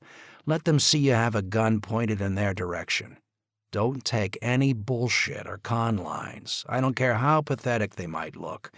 If they're looking for a phone, water, help, just tell them to walk on into town and there'll be people there to help them. Got it? Yeah, sure. Got it? And this time his voice was sharp. Yes, Dad. If they try anything at all, you don't hesitate, Liz. None of this warning shot crap. You aim straight at their midsection and squeeze. If it's more than one man, drop the one closest to you, or anyone armed. Dad, you're scaring me. He put his hands on her shoulders and squeezed them tight. I taught you and your mom to shoot, and remember what I said about what was most dangerous. A woman with a gun who doesn't have the guts to use it, she recited. Mary had always said it was such a sexist line. A guy like that drunk last night, he can sense it if you are not really going to shoot. You make it clear you're not taking... John hesitated. Not taking any shit, and chances are you'll go through life and never have to pull a trigger. Okay, Dad. He forced a smile. I'm just being paranoid, sweetie. Keep Jennifer close by. If Pat comes up to play, so much the better. What about Ben? He hesitated. Jen was inside. No problem. He really is a sweet guy, Dad, if you'd give him a chance. He nodded. I know that. Why do you dislike him so much, Dad? You know. She smiled. Like he's going to get beyond a little making out with me? I think you used to call it past first base. He stiffened a bit. It was the first time she was even being slightly direct. All the female-related issues he had left to the care of Grandma Jen, including the talks, other than the traditional old-style father routine of glaring at any boy who started to hang around. John knew he wasn't much of a father for this new century, maybe a bit old-fashioned. But that was the way he was raised, and he had assumed for so many years that such things were Mary's territory. It's because of Mom in a way, isn't it? How's that? You know, we lost Mom, but you lost your wife, your friend and companion. Jennifer and I, we're filling in for some of the loss, and down deep you hate the thought that we're growing up, and in doing that, eventually we're moving away from you as well. He didn't say anything, a bit startled by her insight. What makes you think that? Oh, the therapist we went to after Mom died. But it's the truth, Dad. It's okay. I love you, Daddy. I always will, she said, going up on tiptoes to kiss him on the cheek.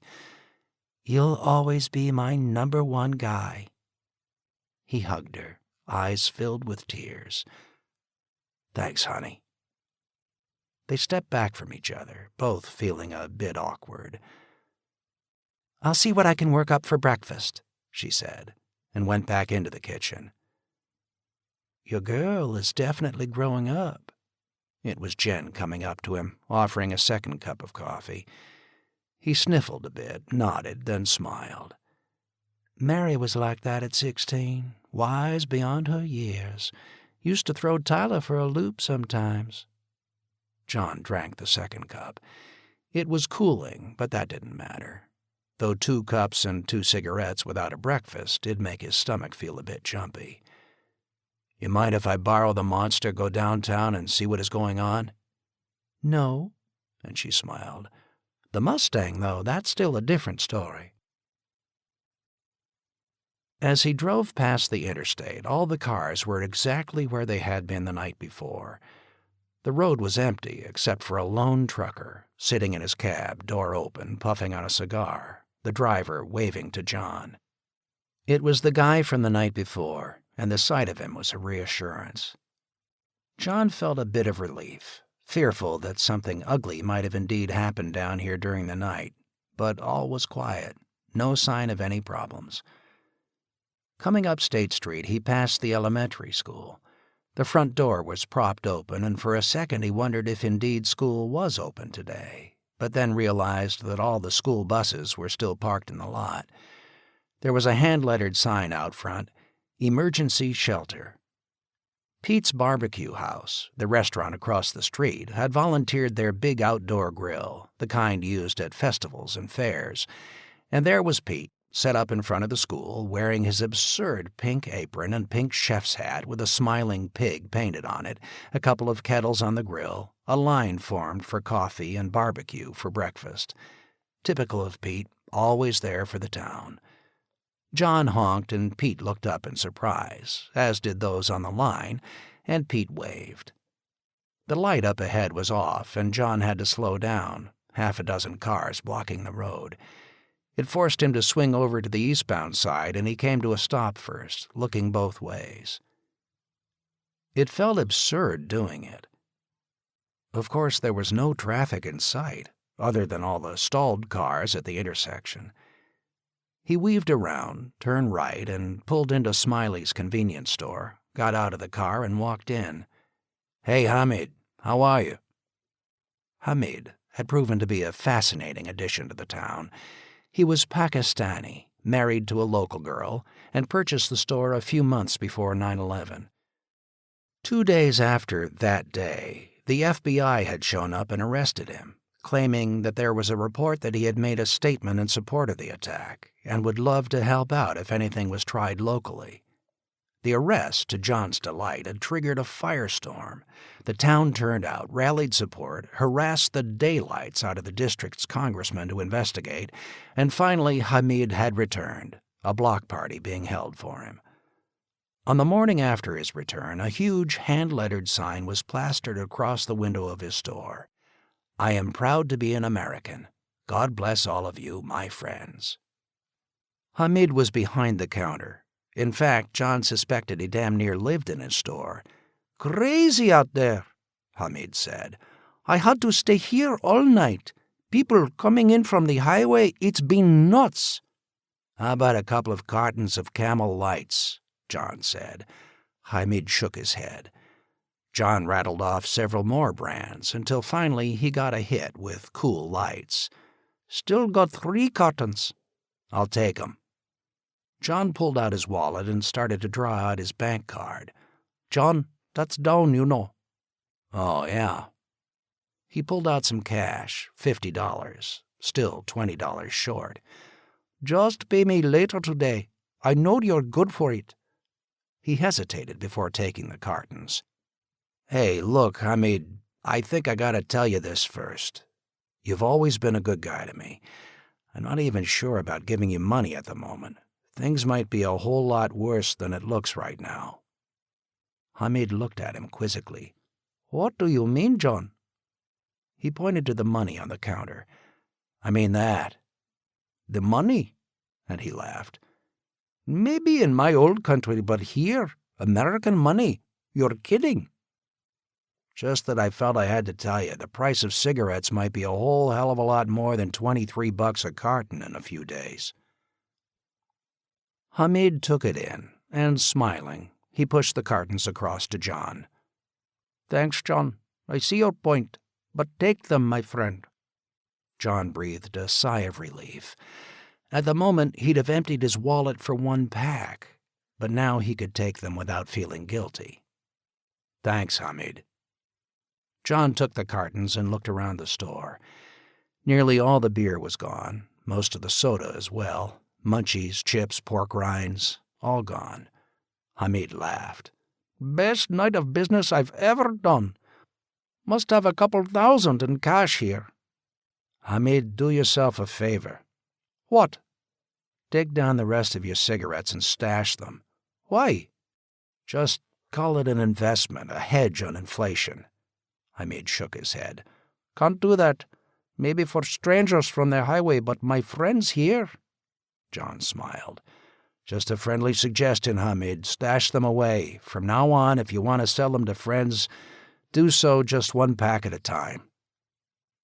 Leaving Hamid, who as soon as John was out the door began to pull the cartons off the display rack, he drove another block to the center of town. again weaving around the stalled cars, and turned up Montreat Road, usually the route of his daily commute to the college. The fire station and police station were on his right, and there was a moderate-sized crowd there, all looking in his direction. He pulled in, got out of his car, this time locking it and pocketing the keys. "Hey, John, how the hell did you get that old beast rolling?" It was Charlie Fuller, the town's director of public safety, which made him head of both the fire department and the police department. He was also a long-standing member of their Civil War roundtable, and often John's chief antagonist when it came to debates about the constitutional justice of the Southern cause. John looked around at the open parking area. All the fire engines were hangared inside the building along with the ambulance. "Anything moving here?" he asked. Charlie shook his head. "Nothing. It's been a difficult night." "How so?" "Somewhere around a dozen dead, for starters." "What?" "Heart attacks, mostly. One overweight, out-of-shape guy walked in from the highway and collapsed right here, right where we're standing. I have no ambulance, nothing. We got Doc Keller over, but the guy was already gone." Charlie hesitated. "3 dead up at the nursing home. Tyler's okay, though," he added quickly. "At least last I heard. Folks have been walking in or riding bikes in, reports of accidents, and that fire up on Craggy." "Yeah, I saw it." "Someone said it was a plane, a large one, going in." John didn't say anything. "John, all my communication links are down. Everything. Landline, phone, radio. I have not heard a word from Asheville, and I'm in the dark." "What I figured." There was the sound of a rattling engine, a sound he could instantly recognize, and around the corner an old Volkswagen van appeared, driven by Jim Bartlett, John's neighbor from down the street. Jim pulled up by John's Edsel and got out. The sight of Jim always cracked John up. It was as if he had stepped out of a time machine from 1970. Raggedy jeans, collarless shirt, headband like the kind Willie Nelson used to wear. The only giveaway of time passage, the fact that Jim's chest-length beard and short-length hair were nearly all gray. "Hey, guys, what's happening?" Jim asked with a bit of a sardonic smile. "So your old VWs are still running?" Charlie replied. Jim smiled. "Even if the world is coming to an end, my man, they'll keep on rolling right up until the final big boom." "Well," Charlie said quietly, voice pitched low so others wouldn't hear, "I prefer you not going around saying it's the end of the world." "But it is," Jim replied, still smiling. "Been saying it for years. The Mayan prophecy. They were saying December 2012, but somebody obviously got the date wrong." He raised his voice a bit. "This is it, my friends. The day of doom, just like them Mayans predicted."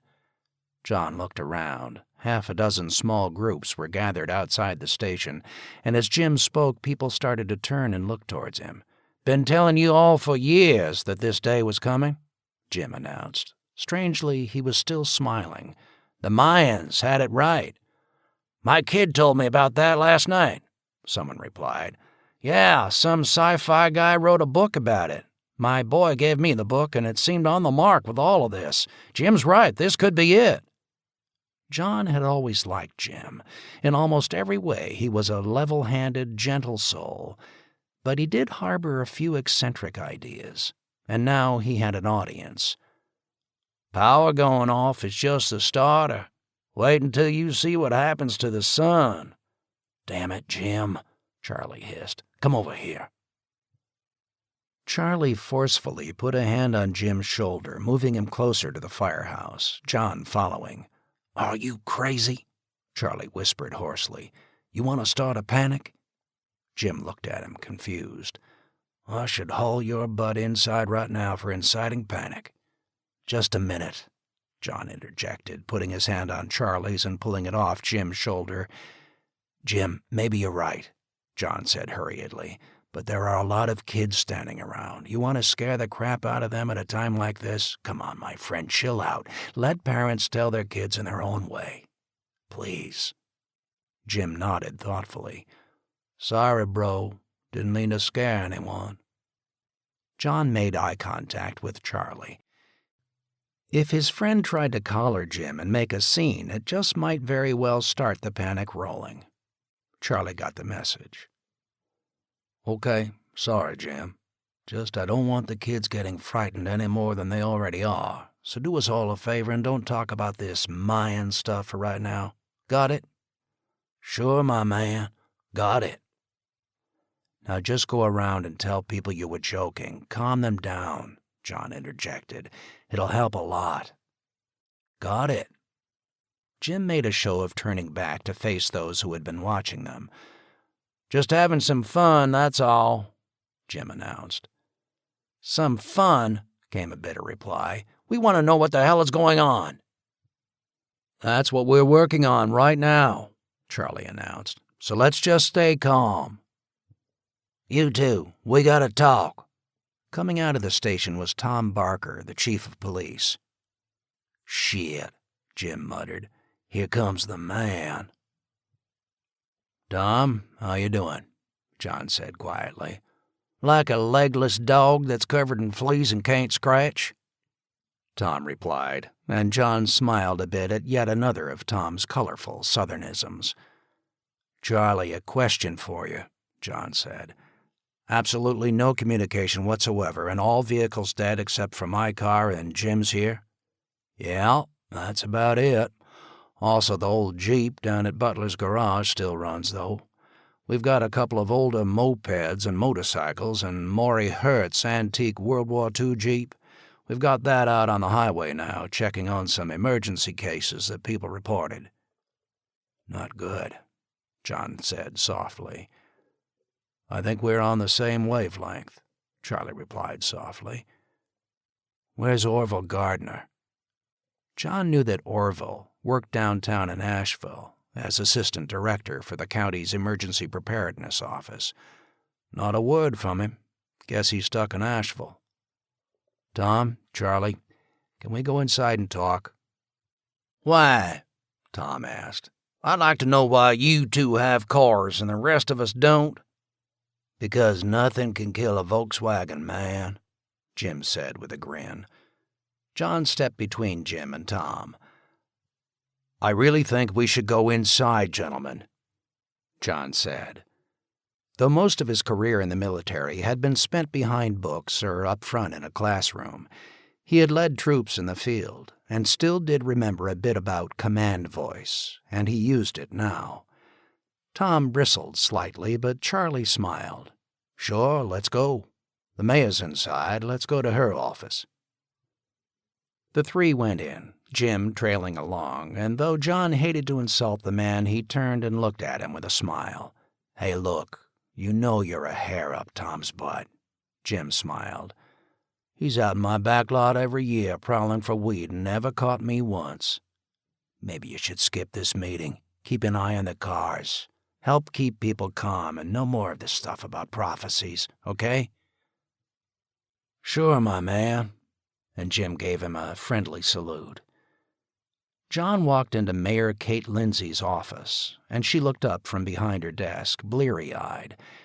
They were old friends. Kate and Mary had grown up together. "You look beat, Kate." "I am. Never should have run for a third term. Damn thankless job at the best of times, and now this." "Did Tom tell you that someone came down from the nursing home? They've got 3 dead up there." "Yeah, I heard." "One of them was the Wilson boy." John sighed and shook his head. The boy had been a freshman at the college. Car accident 3 years ago, the usual story. A drunk who walked away from it. Had left the boy in a vegetative state, kept alive by a respirator, his parents clinging to hope. Well, that was finished. "I thought the law required all nursing homes to have emergency generation. Those folks up there are going to be facing one hell of a lawsuit," Kate snapped. "What about the highway?" John asked. "Any problems there? I had a bit of a confrontation with a drunk last night." "I got 4 drunks in the lockup right now," Tom said. "Your boy's most likely one of them. You want to press charges or anything?" "Nah, no bother. Someone came riding in on a bike a few hours ago from the North Fork, said a trailer burned there and old Granny Thomas burned to death in it." "Damn," John whispered. Kate looked out the window and then back to John. "So why are your car and Jim's running?" John looked around for a chair and sat down without being asked, then handed over the report he had pulled down from his shelf the night before and tossed it on Kate's desk. "Something from my war college days. Potentials of asymmetrical strikes on the continental United States," Kate read the cover. "Some of us working at the War College put it together for a series of lectures. No one listened, of course, other than the officers taking our classes. I kept a copy as a reference. What you want is Chapter 4 on EMP. EMP, Charlie said quietly. Exactly what I thought when I saw all the stalled cars on the highway. Glad you came in. In fact, was hoping you might know something." "All right, not to sound like the dumb female in the crowd here," Kate said sharply. "But what the hell are you guys talking about?" John couldn't resist looking over at Tom. "Heard of it, but don't really remember. Are you saying this is some sort of terrorist thing?" John nodded. EMP, electromagnetic pulse. It's the byproduct of a nuclear detonation. "We've been nuked?" Kate asked, obviously startled. "I think so." "Jesus Christ, what about fallout? We got to start moving on that right now." John shook his head. "Give me a minute, Kate. This gets a little complex. When you got some time, read the article. That will explain it better." "John, have we been nuked? Is this a war?" "Kate, I don't know. I know as much as you do at the moment as to what is going on outside of right here in Black Mountain, but that alone tells me a lot." "How so?" John took a deep breath and looked at the styrofoam cup on her table, the paper plate covered with crumbs. "Look, guys, I hate to ask this. I'm starved and could use a little more caffeine." No one moved for a second. Kate made it a point to remain firmly in her chair, not budging an inch. "We got a pot boiling out back," Charlie said, and left the room and came back a minute later with a cup of coffee, black the way John always liked it, and, amazingly, some bacon and eggs. "Picture an EMP as something like a lightning bolt striking your electrical line or phone line during a thunderstorm," John said between quick sips of his coffee. "Boom, and everything electronic in your house is fried, especially delicate stuff with microcircuitry in it. That bolt is maybe packing thousands of amps. The microchip in your computer runs on hundredths of an amp. It just cooks it off." Kate said nothing, giving him a moment to wolf down one of the eggs and a piece of bacon before continuing. "Back in the 1940s, when we started firing off atomic bombs to test them, this pulse wave was first noticed. Not much back then with those primitive weapons, but it was there. And here's the key thing. There were no solid-state electronics back in the 1940s. Everything was still vacuum tubes, so it was rare for the small pulses set off by those first bombs to damage anything. We finally figured out that when you set off a nuke in space, that's when the EMP effect really kicks in. As the energy burst hits the upper atmosphere, it becomes like a pebble triggering an avalanche, the electrical disturbances magnifying. It's in the report. It's called the Compton effect. Now, come forward. When we did those articles back in the 90s, we were getting word that the Chinese were doing a hell of a lot of research on how to boost the EMP from a nuclear blast, making it a hell of a lot more powerful. "So it's the Chinese who hit us?" Tom asked. "Damn bastards." "I don't know," John said, a bit exasperated. "No one knows. At least not here, not yet. Maybe even the Pentagon doesn't know yet." He hesitated after saying that, thinking of Bob Scales up there. Did the Pentagon exist? There was no news. One scenario that his group had kicked around was an initial EMP strike to take down communications, then selected ground bursts of nukes on key sites to finish the job. And of course DC would be the first hit. It was maddening. John just did not know. "How can nobody know anything around here?" Kate snapped. "That's the whole idea behind an EMP strike," John replied. "Whether a full-scale strike from a traditional foe like Russia during the Cold War or a terrorist hit now, you pop off a nuke that sends out this strong electromagnetic wave. It fries off communications and a lot of other things, then either sit back or continue."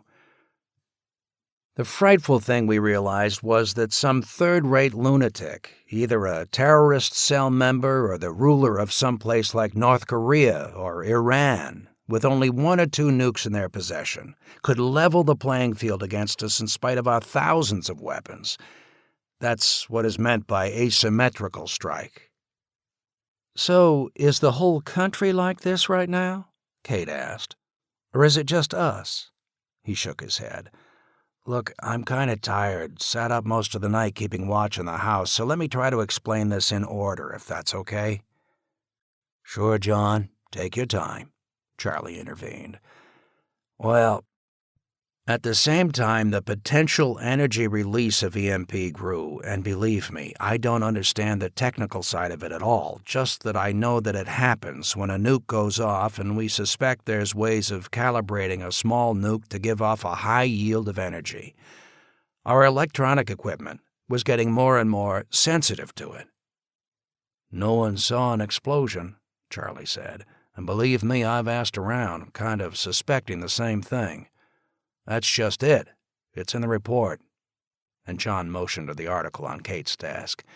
She looked at it, thumbed through it. "Mind if we run off some copies?" And she fell silent, blushing slightly at what sounded like a dumb comment. "We're all conditioned," John said with a reassuring smile. "I tried to make coffee in the machine this morning. It's okay, Kate." She smiled sheepishly and nodded. "Go on, John." "Well, to Charlie's question, EMP doesn't really hit unless you blow off the bomb above the atmosphere. Again, the Compton effect. And believe me, I've read about it, but don't have a real grasp on it myself. I need a tech head for that. Just that the burst above the atmosphere sets off an electro disturbance, kind of like a magnetic storm, which cascades down into the lower atmosphere like a sheet of lightning. And bango, it fries everything with electronics in it." "Just one bomb?" Kate asked. He nodded. "Remember a TV back in the 50s, the early 60s, all those tubes, and hot as hell? That same thing now sits in the palm of my kid's hand when she's playing one of those damn games." He wondered for a second if maybe all the pocket-sized computer toys were gone. If so, no regrets there at least. "So the stuff gets more and more delicate and more prone to even the slightest electrical surge. Someone could now fire off a nuke, calibrated to do a maximum load of EMP, and anything within line of sight from up in space gets fried, even from 1,000 miles away. For that matter, anything hooked into our electrical web goes as well. Electrical lines are like giant antennas when it comes to EMP, and guide it straight into your house, through the sockets, and wham, right into anything hooked up." "Surge protectors, though," Kate said. "I spent $100 on one for my new television." He shook his head. "Surge protectors don't work for this," Charlie interjected, and John looked over at him. "We had exactly one, briefing on this about 2 years ago," Charlie said. "Hundreds on every other threat, but just one on this. But I remember somebody asking that question. Seems like this EMP moves a lot faster than ordinary power surges, like from lightning. Not faster in terms of speed, just that the impact hits and peaks faster, 3 or 4 times that of a lightning bolt hitting your electric line. So fast that the relay inside the surge protector doesn't have time to trigger off, and boom, the whole system is fried. That's why it's so darn dangerous. It fries out all electronics before any of the built-in protections can react." You still haven't answered my question about your damn car, Tom snapped. Why is yours working, and I've got 6 squad cars out there that are dead? The electronics, Charlie interrupted. That's what got me thinking on it, too, but I didn't feel it was right to say anything about it. Why not? Tom asked. Panic? That's why. I saw an article on the web about this a couple of months back, and it was a lot worse than what we were talking about just 2 years ago. Some people who don't like us have apparently been spending a lot of time and money to get a bigger bang for the buck. So why didn't we just protect ourselves? Kate asked. Hell, what does it take to build a better surge protector? John sighed and shook his head. She was so damn right. Kate, it's some rather technical stuff, but it meant retrofitting a lot of stuff, hundreds of billions perhaps, to do all of it. And besides, a lot of people in high places, well, they just glazed over when the scientists started with the technical jargon. The reports would go into committees and now we got this, Charlie said coldly. John nodded, frustrated. Global warming, sure. Spend hundreds of billions on what might have been a threat, though a lot say it wasn't. This, though, it didn't have the hype, no big stars or politicians running around shouting about it, and it just never registered on anyone's screen except for a few.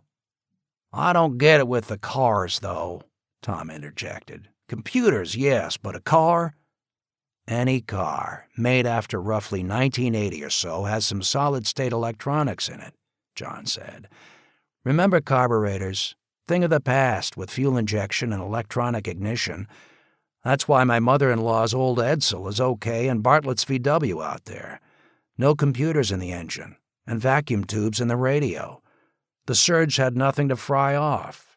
Therefore, it still runs.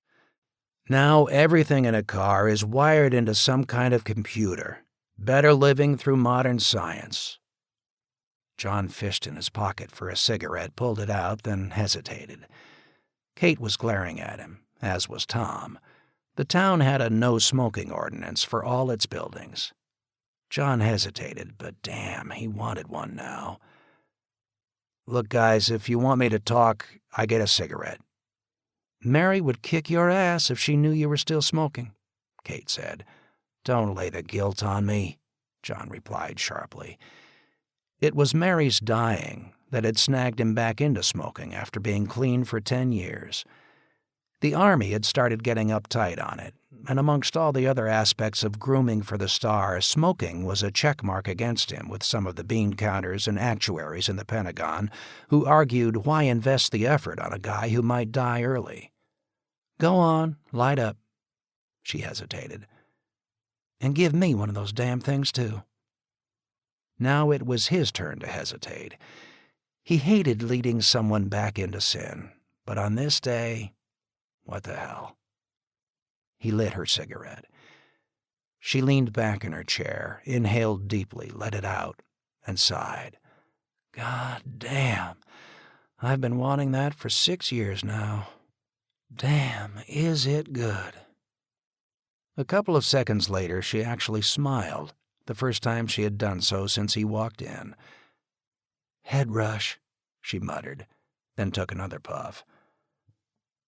Damn near everything has a computer in it now, John continued. Cash registers, phones, toys, cars, trucks, but most vulnerable of all, the complex web of our electrical distribution system. All of it was waiting to get hit. Tom leaned against the wall and let a few choice words slip out. You think they'd have seen this coming, done something about it? Who is they, Tom? Jesus, John, you know. The President, Homeland Security. Hell, I was getting emails damn near every day on terrorist alerts, training on what to do if they hijacked a truck loaded with nuclear waste, even a drill with the hospital last year if they unleashed some sort of plague. I got 20 bio and hazmat suits in a storage closet. Never even heard about this thing being talked about. John sighed. Yeah, I know. It was off most people's screens, seemed too sci-fi to some of them. But that doesn't matter now. I'm still worried about radiation, though, Kate said. Fallout? Don't. You sound rather assured of yourself. You don't have a single radio working here. Nothing at all? John asked. Tom shook his head. I do. Where? In the Edsel. It's an old tube radio. I checked it out last night. Static from one end to the other.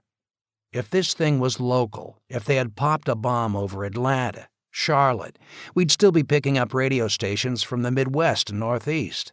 Why? It's a horizon event, line of sight, like I said.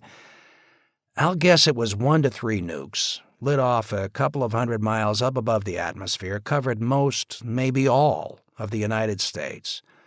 Fallout is a byproduct of rubble blown up into the atmosphere from a bomb going off. Pop an EMP above the atmosphere, and, well, at least you don't have any fallout worries. Jesus Christ, Charlie sighed. That caught John slightly off guard. Charlie was strict Southern Baptist, and for him to say that, well, it was a major sin, though a Catholic wouldn't think twice about it. Who do you think did it? Does it matter? John replied. Yeah, maybe it does to me, Tom said. I got a boy over in Iraq right now. You know that one of my nephews is with the Navy out in the Pacific? I sure as hell would like to know who they're fighting. If it was the Chinks, my nephew will be in it. The Ragheads, and it's my son. Doubt if it's China, John said quietly. Why? You said they were the ones doing the research. Doing the research, but using it in a first strike? Doubt it. They are just as vulnerable to EMP as we are. Do it to us and we'd flatten them, and they know it. We have it too? Sure we do. What the hell do you think the threat was to Saddam back in 1991? Charlie, you were over there then, same as me, you remember. Yeah. If they hit us with any weapon of mass destruction, the word was we'd pop a nuke off about 20 miles above Baghdad. When a nuke goes off above the atmosphere, or even in the high upper atmosphere, it sets off that electrical chain reaction I talked about. Again, just like a solar flare. Usually the upper atmosphere absorbs the magnetic disturbance of a solar flare, and up north we see that as the northern lights. But if it's big enough, the disturbance hits the ground and starts shorting things out. So we threatened Saddam with an EMP if he unleashed anything on us, John said. It would have shut down the entire power grid of central Iraq and shut down their entire command and control system as well. They didn't, so we didn't. Wouldn't that have fried our stuff too? Kate asked. No, remember it's line of sight. 20 miles up, our forces in Saudi Arabia would have been below the horizon. Besides, all our equipment was hardened against EMP to varying degrees. They spent a lot of money on that back during the Reagan years. So our military is still okay here in the States then?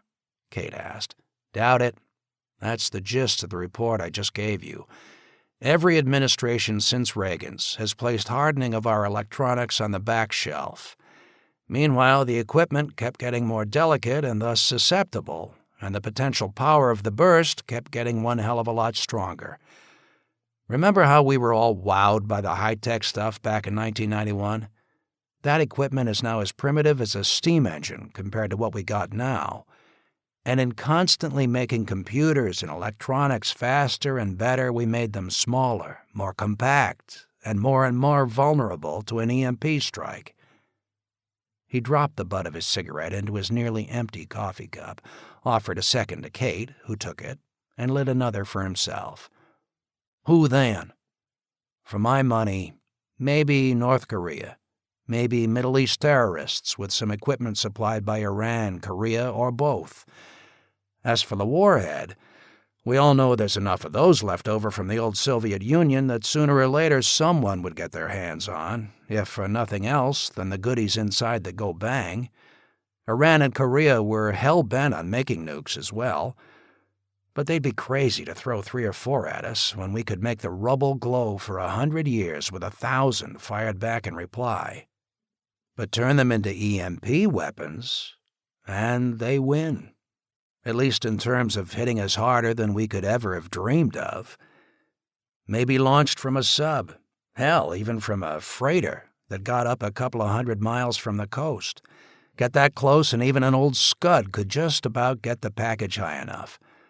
One, like I said, maybe 2 or 3, and you've just castrated the entire country. We'll flatten the bastards for this, Tom snapped. Most likely already have, but do they give a shit? Hell no. The leaders will survive. They're most likely down in bunkers 1,000 feet deep laughing their asses off right now. Hell, if we flatten them, they'll tell their own people that survived that we struck first, and then they got millions more followers. I can't yet believe this, Kate sighed. Sun Tzu, Charlie said. John looked at him and smiled. The enemy will never attack you where you are strongest. He will attack where you are weakest. If you do not know your weakest point, be certain your enemy will. All 3 looked at him in surprise. Hey, I remember a few things from college. No one spoke for a moment.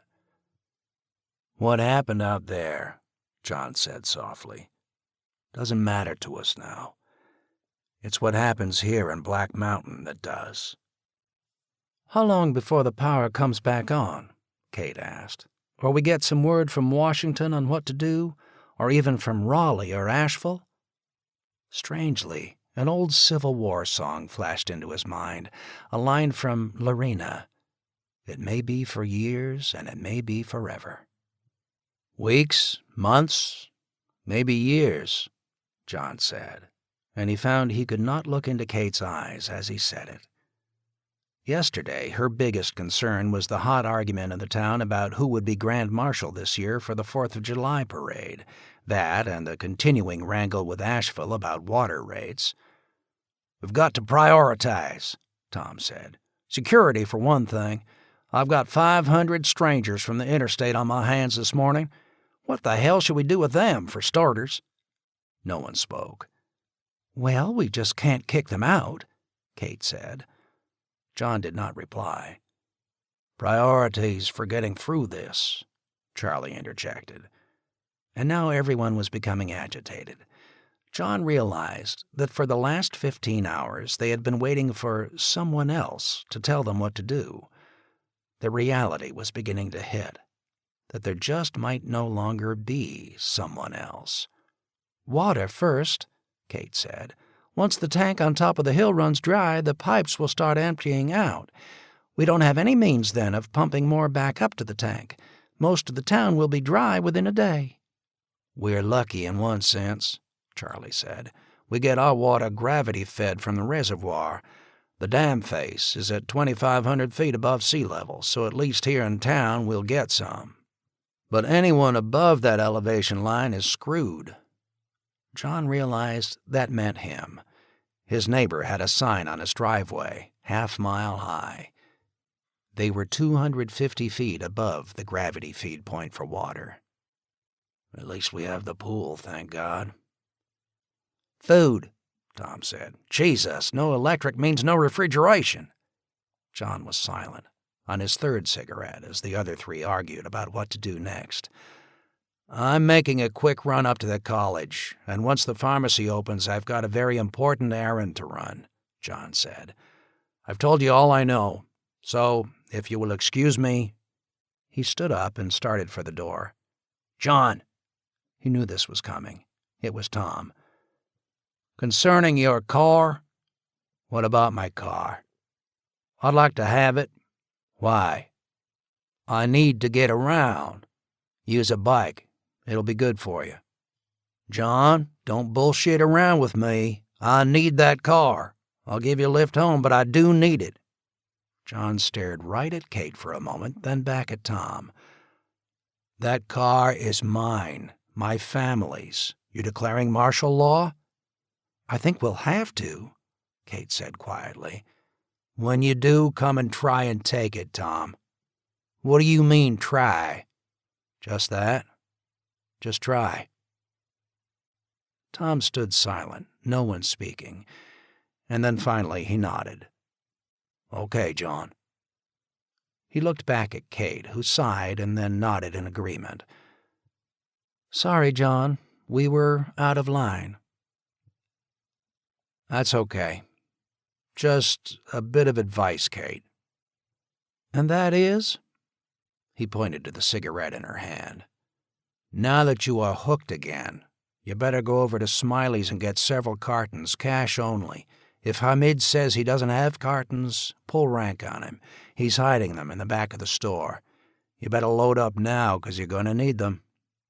John turned and headed out the door and then realized that Tom had followed him out. What the hell is it now? John asked. Tom hesitated.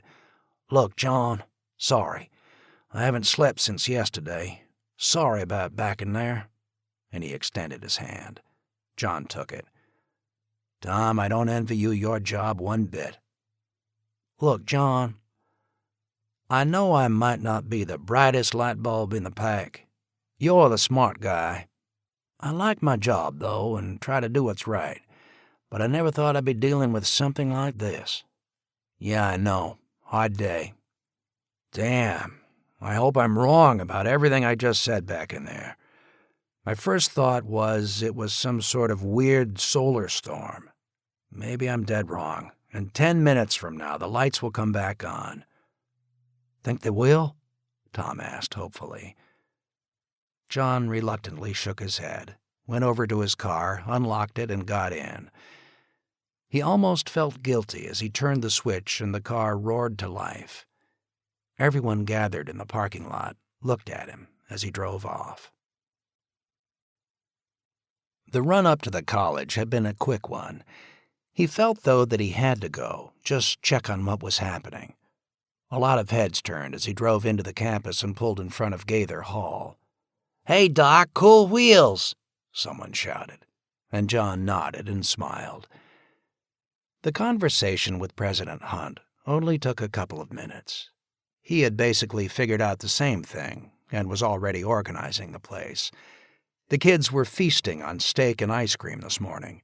They were emptying out the freezers as quick as possible and stuffing the food into bellies. Anything preserved or canned could wait. The kids on this small campus were a good crew and ready to help out. A group had been organized to push cars clear of the road. Others were hauling buckets of water all the way from the lake up to makeshift tanks near buildings in case of fire. The water in the campus pool would serve as drinking water, and 4 porta potties, hauled with much groaning and complaining, had been commandeered from the construction site for the new gym and a couple of new houses going up in the cove and placed in front of the dorms. The head of campus security, Washington Parker, who until now was viewed by most of the kids as a rent-a-cop to be teased about falling asleep in the student union at 3 a.m, now had a job. He was old ex-military, an actual Marine sergeant from long ago, in his early 60s, and the good-natured guy who usually had nothing more to do than bust a kid for being publicly drunk or shine a spotlight into a parked car to break up a hot and heavy session. Parker had already met with the heftier members of the ball team and their coach to discuss keeping the campus safe and setting up a 24-hour watch.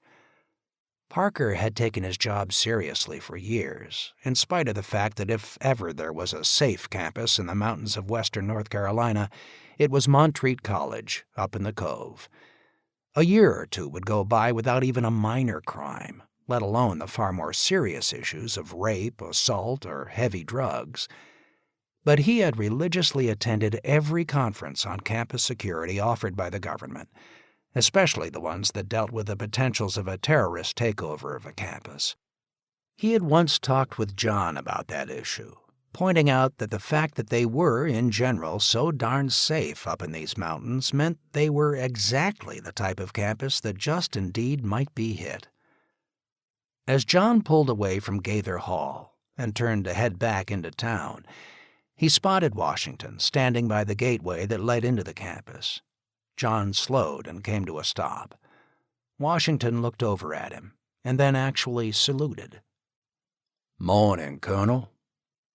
It was an old joke between the two, Colonel and Sergeant, but today it felt more than a little strange. "Inspecting the troops?" Washington asked. "Just figured I'd drive up and see how things were here." It's EMP, isn't it? How'd you know? Your car, for one, sir, Washington drawled, his deep South Carolina African-American accent rich and full, mingled in with that clip tone of a former Marine drill sergeant. Pre-solid-state electronics. I bet Miss Jan's Mustang will run as well. Her home was within walking distance of the campus.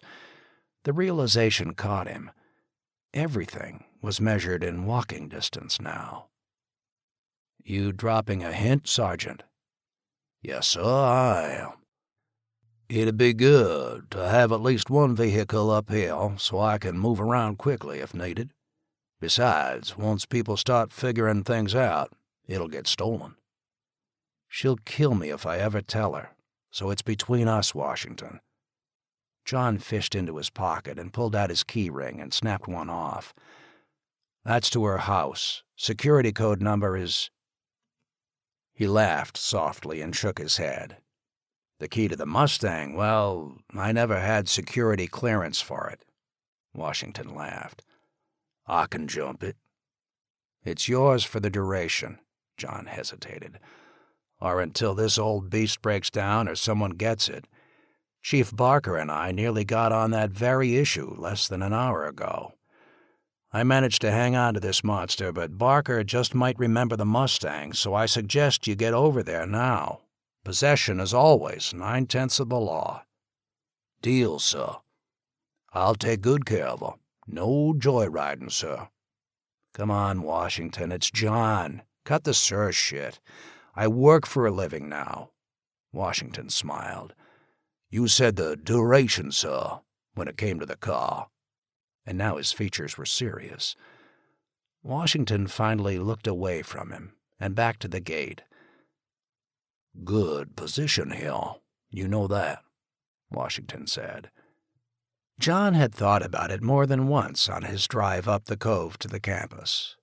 The gatehouse was a stone arch over the roadway, a tiny stone building with nearly sheer ledges to either side, the road having been cut through the ledge 100 years back. Long ago, back in the 1920s, it had been the entry to a tourist road that weaved up the mountains all the way to the top of Mount Mitchell. The gatehouse was a quaint leftover of that long abandoned road. To the east of the gate, Flat Creek tumbled by. To the west, a near vertical cliff cut through the descending ridge to open the lane for the road. There was only one way in and one way out, and it was here. Washington had obviously contemplated this fact long years ago. John said nothing, and he drove off, heading back into town, crossing State Street and over the tracks of the Norfolk and Southern. He passed the Holiday Inn. A number of people were sitting around outside. A group of kids were playing tag. Several grills were set up, food cooking on them. He slowed as he spotted someone standing down by the road, her arms folded, just gazing off towards the mountains. He pulled up, again a bit uncomfortable with how many people turned at the sight of his car. The woman looked at him. There was a flicker of recognition. "Ma'am, I owe you an apology." "I think you do." She was still dressed in her business suit, but the high heels were gone, replaced with a battered pair of sneakers. He opened the door and got out and extended his hand. "Look, seriously, I apologize. I had my kids with me, my mother-in-law, and frankly—" He hesitated. She relented and extended her hand and took his. "Sure, I understand. Guess I'd have done the same if the roles were reversed." "John Matherson." "Michaela Turner." "Curious name."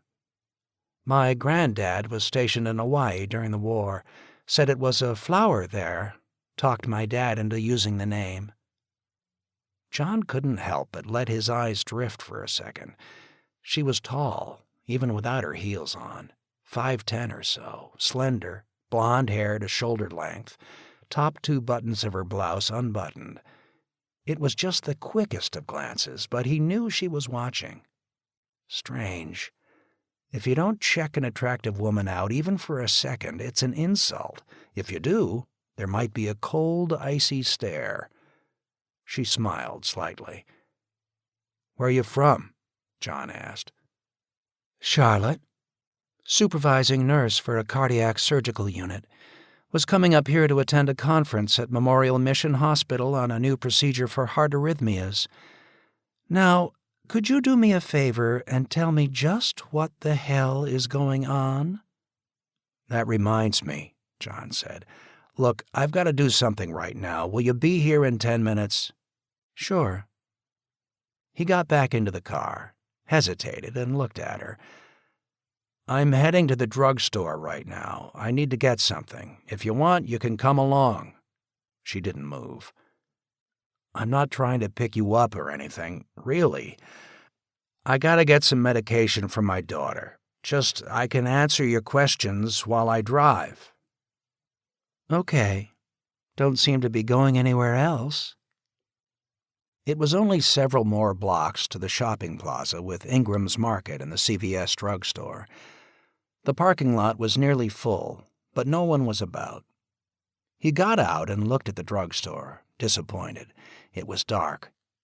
Damn, it must be closed. But then he realized the absurdity of that. All the stores were dark. "I think it was EMP, like I just said," John said, continuing their brief conversation. "Had the same thought." "Why?" She smiled. "I help run a surgical unit. We had a lot of disaster drills, especially since 9/11. We did a scenario on that one, EMP. It wasn't pleasant. Kept me awake thinking for nights afterwards. Hospitals aren't hardened to absorb it. The emergency backup generators will blow out along with everything else, and you know what that means." "You'll have to tell me more later on," John said. He pulled on the door and it swung open. Inside was a minor bedlam. A harried clerk behind the counter shouting, "Please, everyone, it is cash only. I'm sorry, no checks." John walked past her to the back of the store and the pharmacist counter. One of the regulars was there, Rachel. Her daughter was one of Elizabeth's friends. One of a line of a dozen people, a heavy-set man in his early 40s, bit of a tacky suit, tie pulled down and half open, was at the counter. "Listen to me," he shouted at Rachel. "I need that prescription filled now, God damn it!" "And, sir, I keep trying to tell you I'm sorry, but we don't know you. We don't have a record for you on file, and that, sir, is a controlled substance." "I'm from out of town, damn it. Don't you hicks up here understand that? Now listen, bitch, I want that prescription." John caught the eye of Liz, the pharmacist. She was in her early 30s, and John always thought about the most attractive pharmacist he had ever laid eyes on. She was also married to an ex-ranger. Unfortunately, her husband was nowhere around, and with Liz at not much more than 5'2" and 100 pounds, she was definitely way out of her league. Liz looked at him appealingly. John took it in, looked around. A book and magazine rack by the counter. Nothing he could use. The cooler for beverages, however, was about 20 feet away. He backed over to it. Not many had hit here yet. Reached in and pulled out a liter bottle of Coors beer. Michaela was looking at him with disgust, not understanding what was happening. Liz, coming up to the counter, tried to confront the belligerent customer, extending her hand for him to calm down. "Listen, damn it. OxyContin, you hear me? I'll take 30 and you can call my doctor once the power comes back on and he'll confirm it." "Sir, please leave this store." "That's it. Both of you bitches, get out of my way." He started to climb over the counter, Liz backing up. John was up beside him and slashed out, the bottle smashing across the side of the man's head, shattering. As he started to collapse, John pulled him back from the counter, flinging him to the ground, and for good measure stomped him in the solar plexus, doubling him up. The man was on the floor, keening with a high, piercing shrill. Everyone else stood silent, stunned. John looked over at Liz. "Sorry." He actually felt embarrassed by what had just happened. He had broken a societal taboo. Folks around here did not go around smashing beer bottles across a guy's head from behind in the local pharmacy. John almost expected an alarm to go off, the police to come barging in. There was only silence, except for the pitiful cries of the man on the floor. Still silence. John looked at the others lined up. Several turned and fled. One woman was shaking her head. "Is this how you treat strangers in this redneck town?" she snapped. "I'll be damned if I ever stop here again." She stormed out. He recognized one of the men, Pat Burgess, a Baptist minister, part of his Civil War Roundtable Club. Pat nodded. "Good work, John. Sorry, but with my heart, I'd most likely pitched a coronary if I had taken him on." It snapped John out of the momentary haze, the shock. Back to the reality of where they were and what had to be done, for that matter, what he was here to do. "Pat, can you see to him? Get a belt or something and tie his hands first. Maybe somebody can look at his face and see if I cut his eye." "You did, you goddamn bastard! I can't see! My lawyer's gonna rip you an extra asshole!" The man started to scream again, and John tapped him with his shoe. He cringed, falling silent. John leaned over. "Listen to me. You threatened these women. One more word and I will cut your eyes out," John said. And the man fell back to crying, clutching his face, blood leaking out between his fingers. John looked back at Liz, then stepped around behind the counter. "Liz, can we talk for a moment?" "Sure, John." He motioned to the back corner of the pharmacy area, and the two went into the locked area and half-closed the door. "Thank God you came in, John," Liz whispered hoarsely. "I've had 3 like that already. We bluffed the other 2 out, but that guy was crazy, most likely addicted, doesn't travel with any in case he ever gets stopped, and his supply's at home. Look, Liz, I need a favor." Liz fell silent, the look of gratitude disappearing. "I think we got a bad situation," Liz said quietly. "Don't we?" "I won't lie to you. I think we do." She looked back towards the counter, the line of customers, more coming in and queuing up. "I've been here all night," she said wearily. "I live in Asheville. Nothing was moving. I was hoping Jim might come to get me, but he hasn't shown." Her voice trailed off. "How long before the electric comes back on?" "I don't know." "How long?" A month? Maybe a year, or more. "My God," Liz sighed. "Exactly. And you know what I am asking for." "John, I have exactly 40 vials in stock. There's one other kid in this town with the same thing your girl's got. Over 100 adult diabetics with varying degrees of insulin needs. I've had 4 folks down here this morning already asking for extras. I can't give them out, John. I'm responsible to everyone here, not just Jen." She hesitated. "Not just you, John." "Liz, we're talking about my daughter, my little girl." And his voice began to choke. She pointed towards the neatly arrayed cabinets with medications. "John, I've got hundreds of people I'm responsible for, and if what you said is true, a lot of them will die, some in a matter of days. We just don't keep that much inventory in stock anymore. None of the pharmacies do. We rely on daily shipments." "There won't be daily shipments for quite a while, Liz." "Then my patients with pancreatic enzyme disorder, they don't take their pills daily, they die. If what you told me is true, Mrs. Sterling will be dead within a week." Liz's voice trailed off, and she stifled back a sob. She took a deep breath and looked back up at him. "Severe hypertensions, arrhythmias. We got 5 people on anti-rejection drugs for transplants. Jesus Christ, John, what do you want me to do?" He hated himself for doing it, but now started he couldn't stop. "I lost Mary already, Liz. Please, dear God, not Jennifer, too, not that." He lowered his head, tears clouding his eyes. He wiped them away, struggling for control. He looked back into Liz's eyes, shamed, and yet, if need be, determined.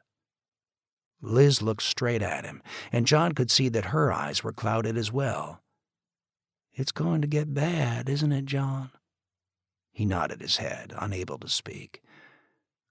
Liz continued to gaze at him, then sighed, turned, and opened the refrigerator. She pulled out 4 vials, hesitated, then a 5th. John struggled with the horrible temptation to shove Liz aside, reach in, and scoop all of them out. The temptation was near overpowering. He felt the touch of a hand on his shoulder and started to swing, wondering if somebody was pushing their way in. It was Michaela. She gazed at him and said nothing. Liz quickly closed the refrigerator, opened a cabinet, took out a box of 100 syringes, then bagged the vials and box up, wrapping several extra layers of plastic around the package. "Maybe I'm damning myself for doing this," Liz said quietly. "That's 5 for you. There'll be 5 for the Valenti boy and 1 each for the remaining 30 that come in here." "That's fair enough," Michaela whispered. Liz looked at her, didn't say anything, then turned away. "Stop at the cooler. There still might be some ice there. Grab up whatever candy bars are left as well. Go straight home, John. They should be kept stable at 40 degrees. Every 10-degree increase cuts the shelf life in half. So go home now. Once you run out of ice, try and find the coolest spot in the house to store them." "Thank you, Liz. God bless you." "Please leave, John. I got a lot to think about, to do today." John nodded, still filled with a sense of shame. "You want me to stop at the police station and bring someone back?" Liz shook her head. "I'll send Rachel into town to get some help. She rode a bike in here, so she can be there nearly as quick as you." Liz then opened a drawer in the locked room and pointed down. Inside was a .38 Special. "It was against company policy, but my husband insisted I keep it here. You know how he is, ex-ranger and all that. I'd have used it if you hadn't showed up." And her voice was now cold. John wondered if he had tried to shove Liz aside, would that .38 have come out? From the look in his friend's eyes, he knew it would. "Some advice, Liz." "Sure." "Get out of here." "You know I can't do that, John." "I mean, once it starts to run short. Load up what you think you'll need for you and your family, then get out. When you start running out, it could get ugly." She looked up at him and smiled, all 5'2" of her standing with shoulders back. "Jim taught me how to use that gun," she said. "I'll see things through." John squeezed her shoulder. "God bless you." And he walked out. The line behind the counter was growing. There were several nods of recognition. Some were silent. Apparently everyone in line knew what had just happened with the bloody man, whom Pat had thoroughly trussed up with, of all things, a roll of duct tape. One woman saw the bag John was carrying. "Matheson, isn't it?" "Yes, ma'am." She looked past John to Liz. "What did you give him back there?" "Just some syringes for his little girl, that's all, Julie." "I don't want to hear of any special treatment going on here, Liz. If so, I've been a customer of this firm for 20 years, and let me tell you, I have a list here." John went down aisle 4. Surprisingly, there was a whole stack of 1-pound Hershey bars, and without hesitating, he scooped them all up and dumped them into the bag. The high school-aged girl behind the counter saw him do it, not sure what to say as he walked by. "Don't worry. Liz said I can take them now and pay later."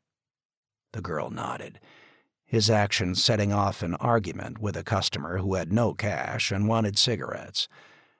Outside, John opened up the ice cooler. There were still a dozen 10-pound bags inside. He unlocked the car, opened the back door, and went back. Pulling out 4 bags and tossing them in, went back again and started to grab 4 more, then hesitated, looking at Michaela. He took just 2, closed the lid, tossed them in the car, and slammed the door shut. John got into the car, took a deep breath, started it up, and lit another cigarette. "That'll kill you someday," Michaela said quietly. He looked over at her, unable to speak. "You did the right thing, and so did Liz. Any parent would have done the same." John sighed. "Remember the old movies, the old cartoons from the Second World War? All the stuff about food hoarders." "A bit before my time." "Hell, I'm only 48. I remember 'em." She didn't say anything. "Your girl has type 1 diabetes, doesn't she?" "Yes." "You better get home now, like Liz said." Michaela reached over the back seat, and he felt like an absolute bastard, for he found himself looking at her as she stretched, dress riding up to mid-thigh. She caught his eye as she pulled a bag of ice over and said nothing as she broke it open. She dumped the box of syringes out of the plastic bag and then gently laid the bag containing the vials atop the open ice. "That should do till you get home. Don't pack them inside the ice. They'll freeze, and that will ruin them. Try wrapping insulation around the ice, but keep the top open and have the vials on top. That should keep them at roughly the right temperature. Stash the remaining ice inside your freezer. That's the best insulated place for them. With some luck, the ice should last you up to a week." "I don't know how to thank you enough," John said. "Well, helping me find some food might be a good starter," she said with a smile. "I know where there's great barbecue." "Sounds wonderful." He pulled out of the plaza and headed back towards town. "Hope you don't mind a personal question," she asked. "Go ahead." "Who's Mary?" "My wife." "How long ago?" "Breast cancer, 4 years back." "I'm sorry." "It's okay," he lied. "She left me 2 beautiful girls." "I could see that last night. I kind of suspected your younger was diabetic.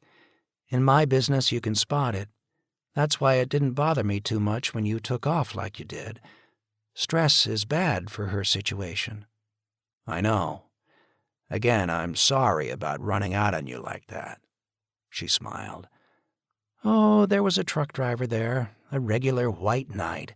He finally beat the crap out of the drunk, then walked us ladies down to the motel." She hesitated. "You kind of surprised me, the way you took that man out in the drugstore." "You figured I was running out at first, didn't you?"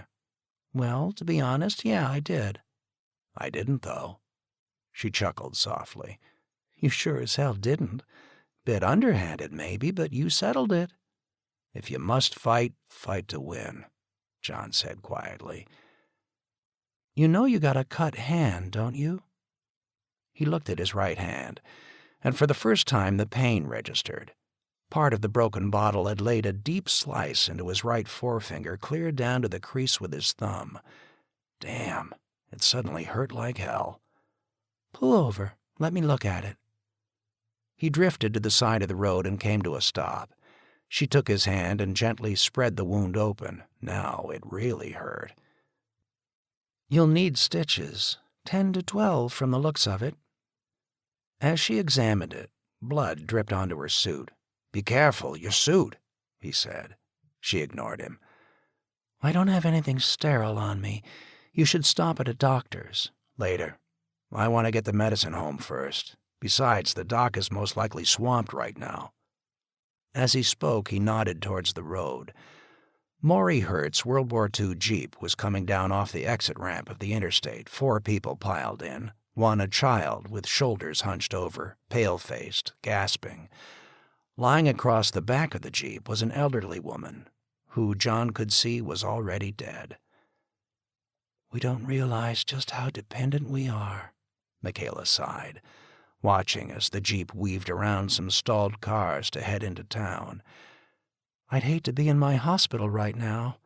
If the generators didn't kick on, everyone in ICU or under surgery is most likely dead. I watched one poor fool killing himself last night. Had a Beamer like mine. The drunks kind of scared him, and he insisted on pushing the car as if somebody was actually going to steal it. Damn fool. Someone told me later that he collapsed. People are crazy, and this is bringing it out big time. She let go of his hand. If you can find something, I'll bandage it up, but you should get that medicine home. He wondered if she was inviting herself over, and at that moment he honestly didn't know how to react. He started the car back up and drove into town, turning onto State Street. More and more people were crowding in around the town hall complex. Poor Tom had a cordon of his officers out. A large hand-lettered sign was posted at the main intersection, Emergency Medical, pointing towards the firehouse next to the town hall. "Maybe I should go over there and help," she said. "First get some food," John replied. He had already turned onto State Street, and seconds later the elementary school was in view. "Why not go back there and get some stitches?"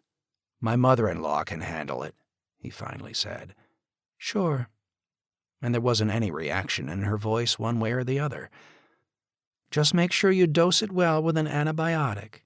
If things are as bad as I heard you say to Liz, you can't risk any kind of infection." "Yes, ma'am." "Come on, it's Michaela," he smiled. "Right."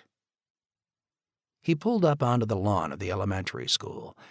Pete was still at his grill. The line was just about gone. John got out of the car and walked up. Michaela followed. "Hey, Pete, busy today?" "You got that straight, Professor. Figure the stuff is gonna rot. Health inspector won't let me use the meat anyhow, going this long with no refrigeration, so what the hell? Might as well put on a damn good barbecue." John smiled. He genuinely liked this guy. Pork barbecue was something John had never really cared for, especially with the spices Pete threw in, but still, he'd eat there occasionally, just to hang out and chat. "Professor?" Michaela asked. "Regular brain there," Pete said. "Professor at the college here, Army colonel, too. They were even going to give him a star and make him a general, but he quit." Pete's voice trailed off. Naturally, everyone in town, of course, knew why John retired early, but Pete was leading into private matters, and a bit embarrassed, he stopped. "All right, Pete," John said with a smile, breaking the nervous pause. "This lady's a good friend, so give her double of anything she wants, okay?" John started to extend his hand to shake hers, and she smiled. "Get it bandaged, John. Then we'll shake." "Sure." He started to walk back to the car, hesitated, and looked back. She was looking at him, and he motioned her to come over.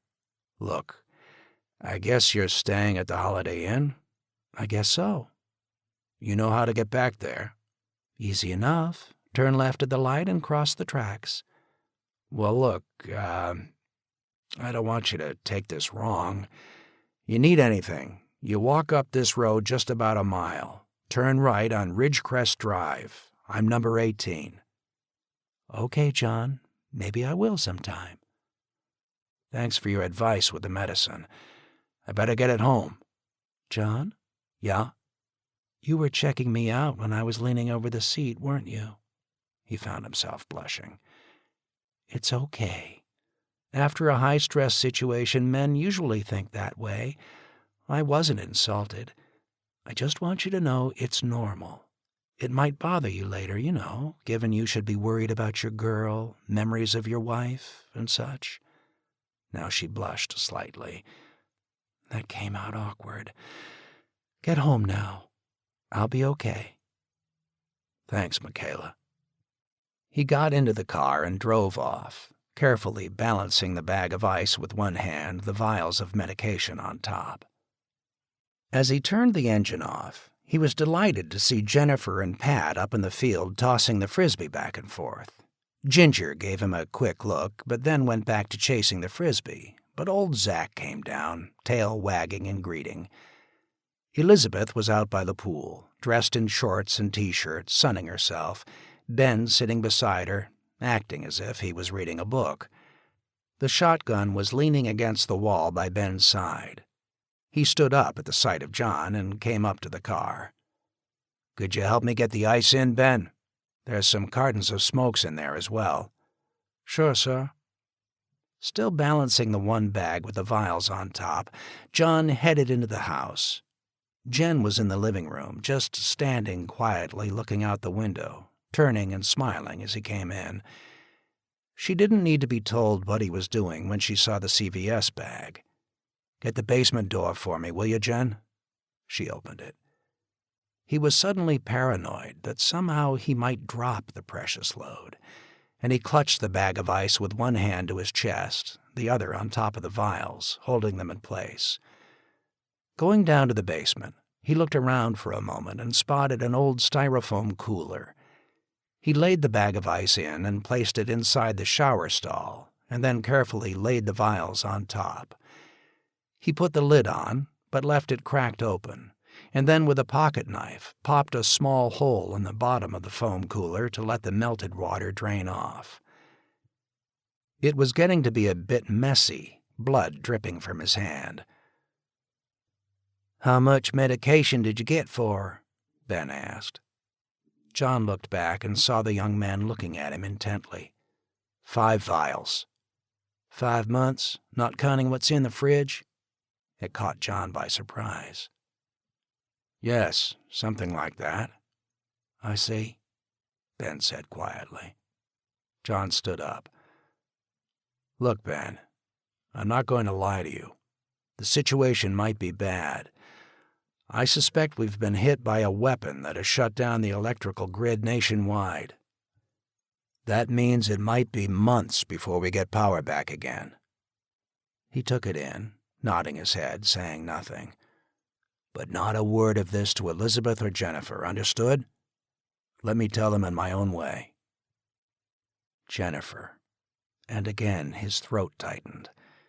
She was one smart kid, very smart, and when she learned that the power would be off for a very long time, she just might figure out that the clock was ticking for her.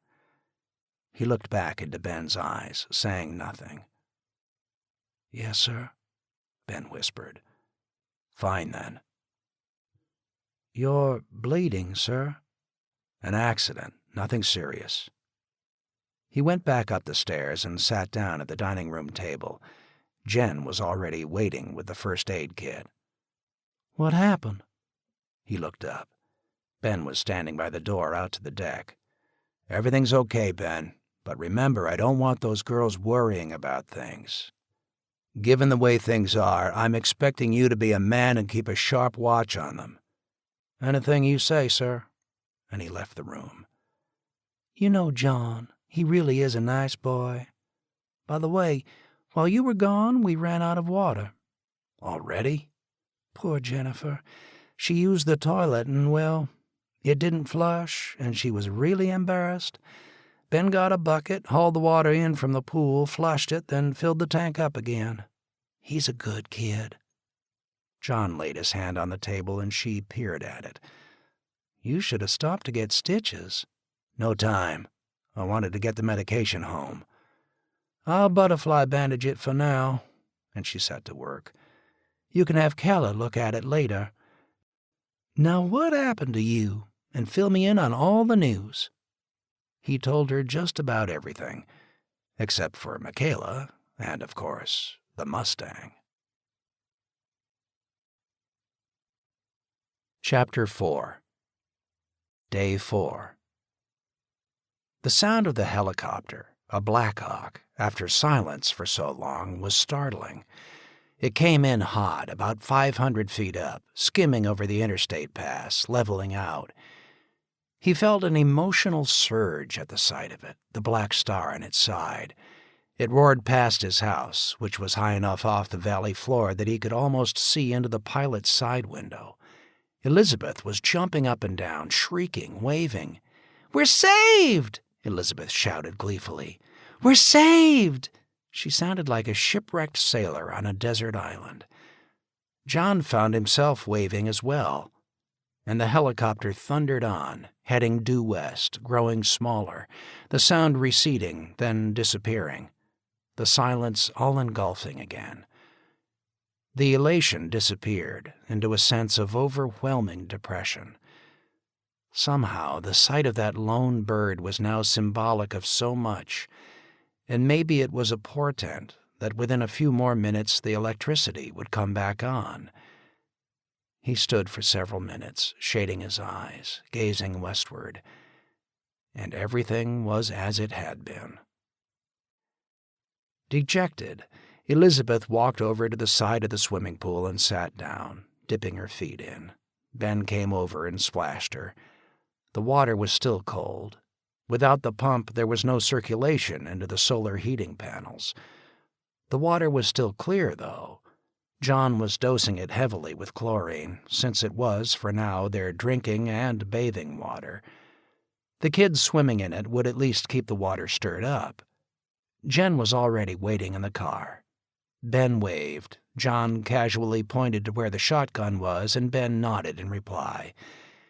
Jennifer was down today with her friend Pat, joining a couple of other girls who were going to play Monopoly for the afternoon. Starting the Edsel, John rolled down the driveway, out onto Route 70, turned east, and drove the short distance up to Miller's nursing home, where Tyler was. Jen had gone up to check on him the day after the outage and said that though it was chaotic, Tyler was doing okay. She was silent now, tense, as they drove. None of them had left home yesterday except for one brief foray by John. He had laid out a long series of tasks. All the meat still in the freezer downstairs was pulled out and cooked thoroughly, with everyone eating as much as they could before wrapping the rest in plastic and storing it.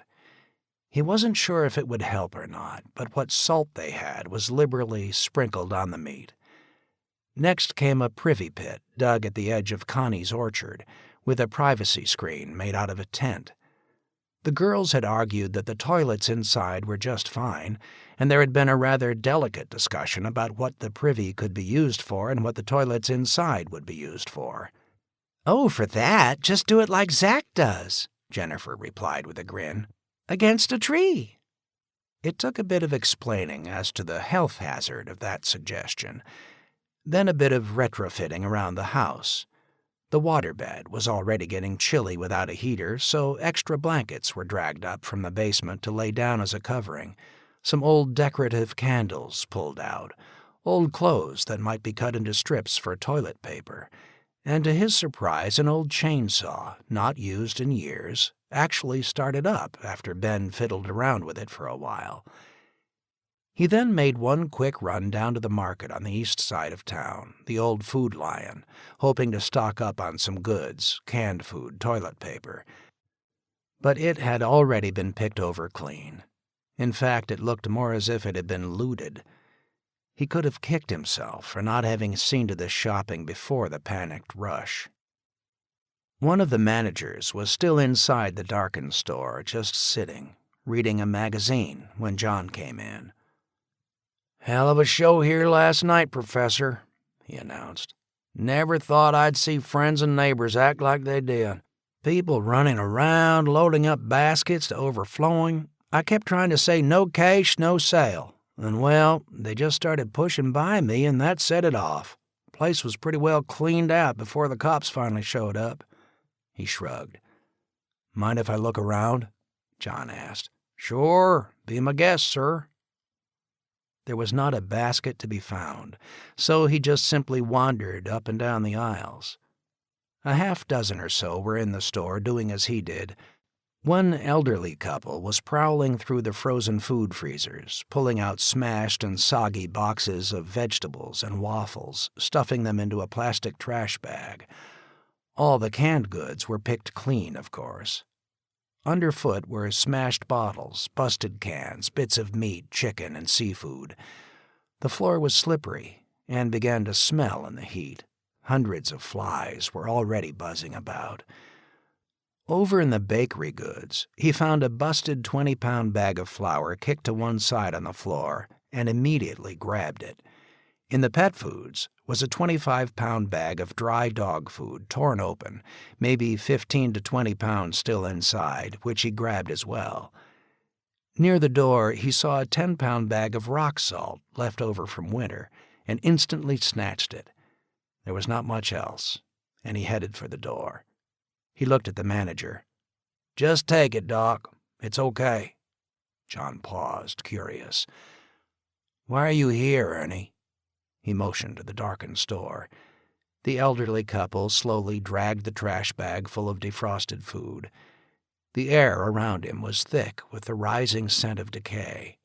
Ernie looked at him, slowly shaking his head. "Don't know, Doc. Habit, I guess. No family. Dolores and the kids left me last year. Just habit, I guess." John nodded his thanks and tossed the loot into the back seat of the car. Backing up to the dollar store, he went in and found much the same chaos, this store torn apart with no one inside. "Who's in there?" Turning, he saw Vern Cooper, one of the town police, looking through the broken front door. "It's me, Vern, John Matherson." "Out of there now, sir."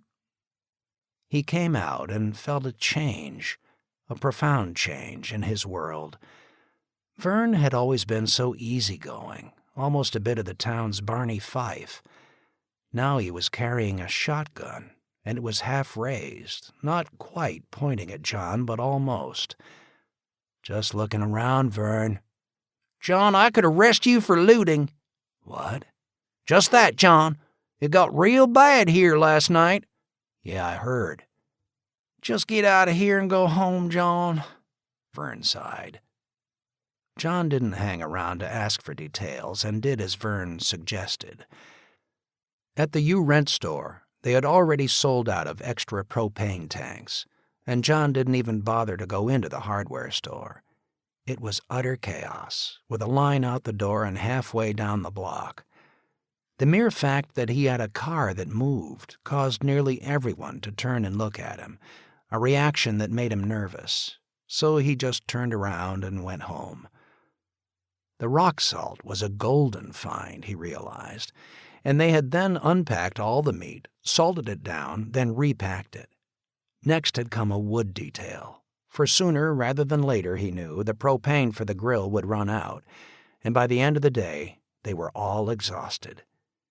He had promised Jen they'd go see Tyler today, then make a run up to her house to get some clothes and, of course, check on the cat, so John got back in the car.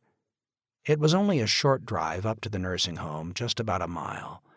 They passed half a dozen abandoned cars, a family walking by in the opposite direction, mother and father both pushing supermarket shopping carts, one with 2 kids inside, the other stacked with some few family treasures. Who they were he didn't know. Where they were going he could not figure out. Nor did he slow to find out. Again, such a change. A week ago, seeing a couple like that, he'd have pulled over, asked if they needed a lift. The sight was so pathetic.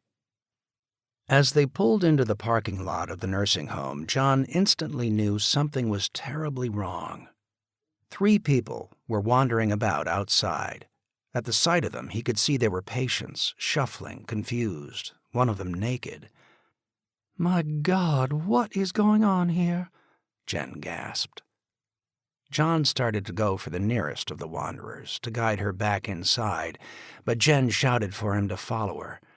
And the moment he opened the door, he knew something was horribly wrong. The stench was overwhelming, so bad that he gagged, backed out, and gasped for breath. Jen, made of far sterner stuff, just stood in the doorway. "Take a few deep breaths. I'll be down in Tyler's room." John waited for a moment, tempted to light a cigarette. He held back, having gone through 5 packs in just 2 days. That left him 6 packs, plus 2 cartons, and he was already beginning to count each one. He took another deep breath, braced himself, and went in. Again the stench, feces, urine, vomit. He gasped, struggled, nearly vomiting, and fought it down. The corridor, which a week before had been so brightly lit and spotless, was dark, a large linen gurney parked in a side alcove, the source of the worst of the smell. He quickly walked past it, turned the corner, and reached the West Wing's nurses' station. One woman was behind the counter and looked up at him wearily. Her gown of Winnie the Pooh's was stained and stained again. He spotted her name tag, Caroline, and vaguely remembered she was usually part of the night shift. He wanted to blow, but could see she was exhausted, beleaguered. "How are you, Caroline?" "Fine, I guess," she said woodenly. He looked down the corridor. The stench was so overwhelming that he felt it should be a visible fog. "What in the hell is going on here?" he asked. "What do you mean?" She was in shock. He could now see that. The poor girl was numbed, hollow-eyed,